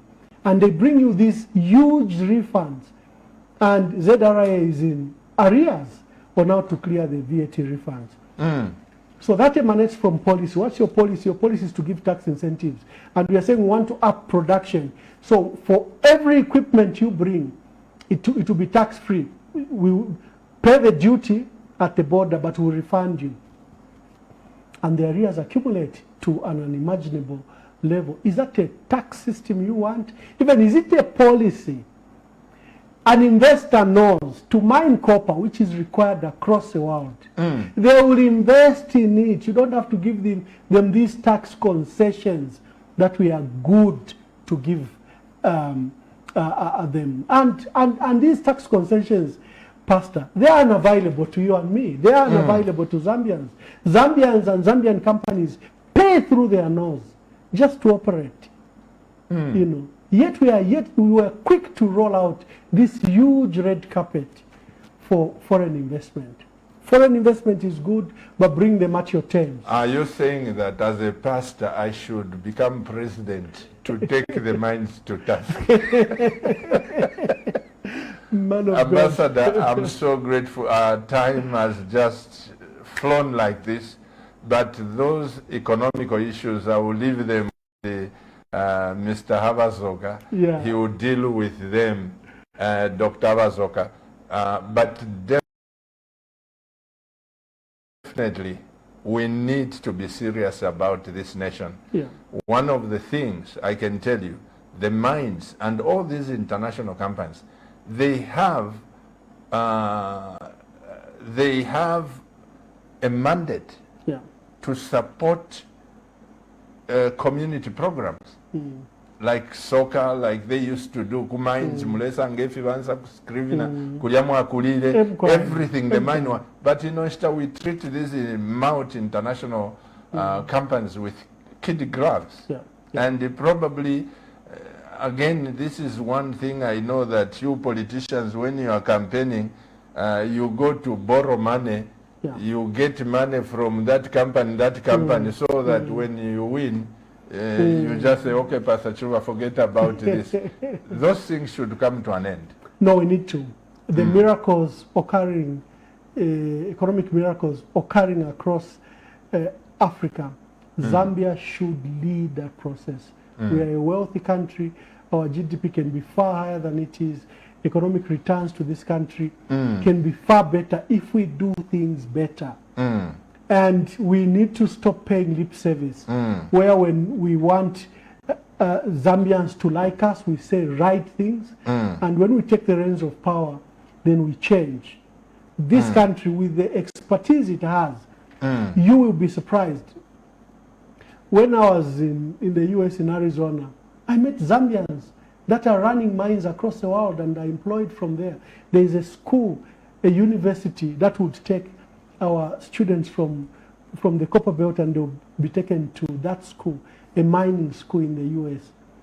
And when you see even their community of WhatsApp groups who are running mines in Russia, in Australia, in China, in Chile, in Panama, Zambians are running those mines. And you tell me that we have no capacity to run our mines when you have Zambians running mines across the world? We allow mediocrity to reign. We've allowed best to reign. Let us bring quality to our people. This country has had an investment in many people, locally and internationally. You'll be surprised at the number of people sitting in their sitting room with very qualified and can't get a job. These issues, we need to find a solution to all this. Ambassador, I can only wish you the best. I think Zambia deserves better leaders. It deserves good leaders, and I pray that you have time with Bali. And, you know, for the sake of our nation, take time, no matter who thinks what of PF and also the UPND. This is about Zambia.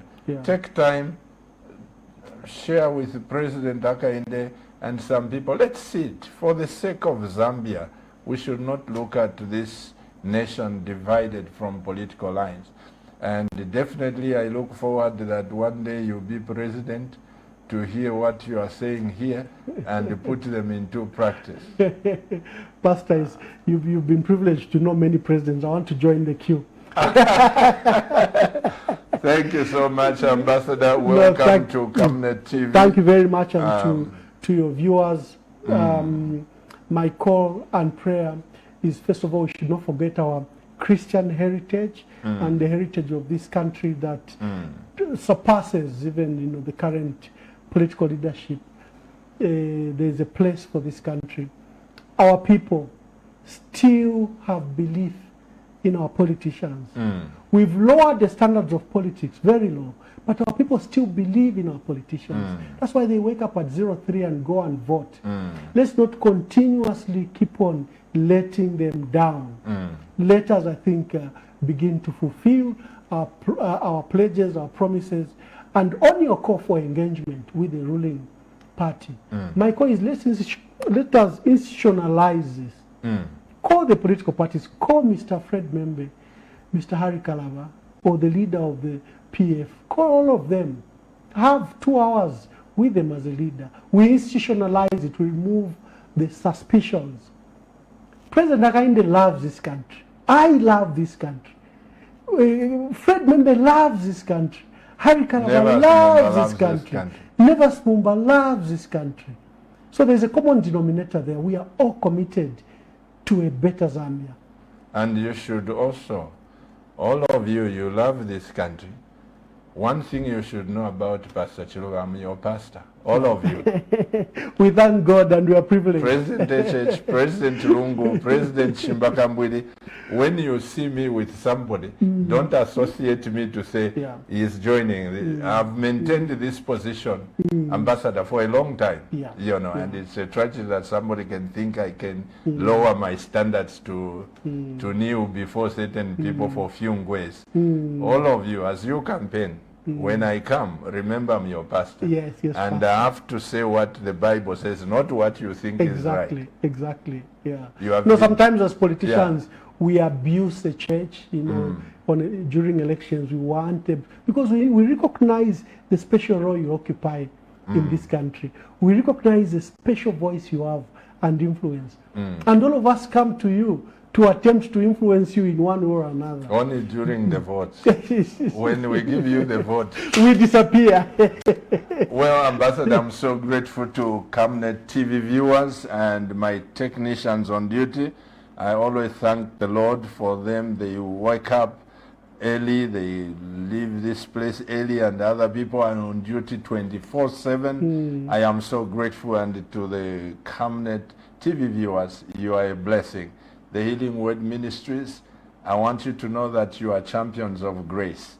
And Ambassador, say thank you to your wife for me to keep you for more hours than expected. We look forward to seeing you. On behalf of my wife, who is the CEO of this great station, Pastor Victoria Chiluba, you are a champion of grace, and may the Lord bless your administrative skills. Keep watching Camnet TV, and remember, Camnet TV is not just another channel. Bye-bye.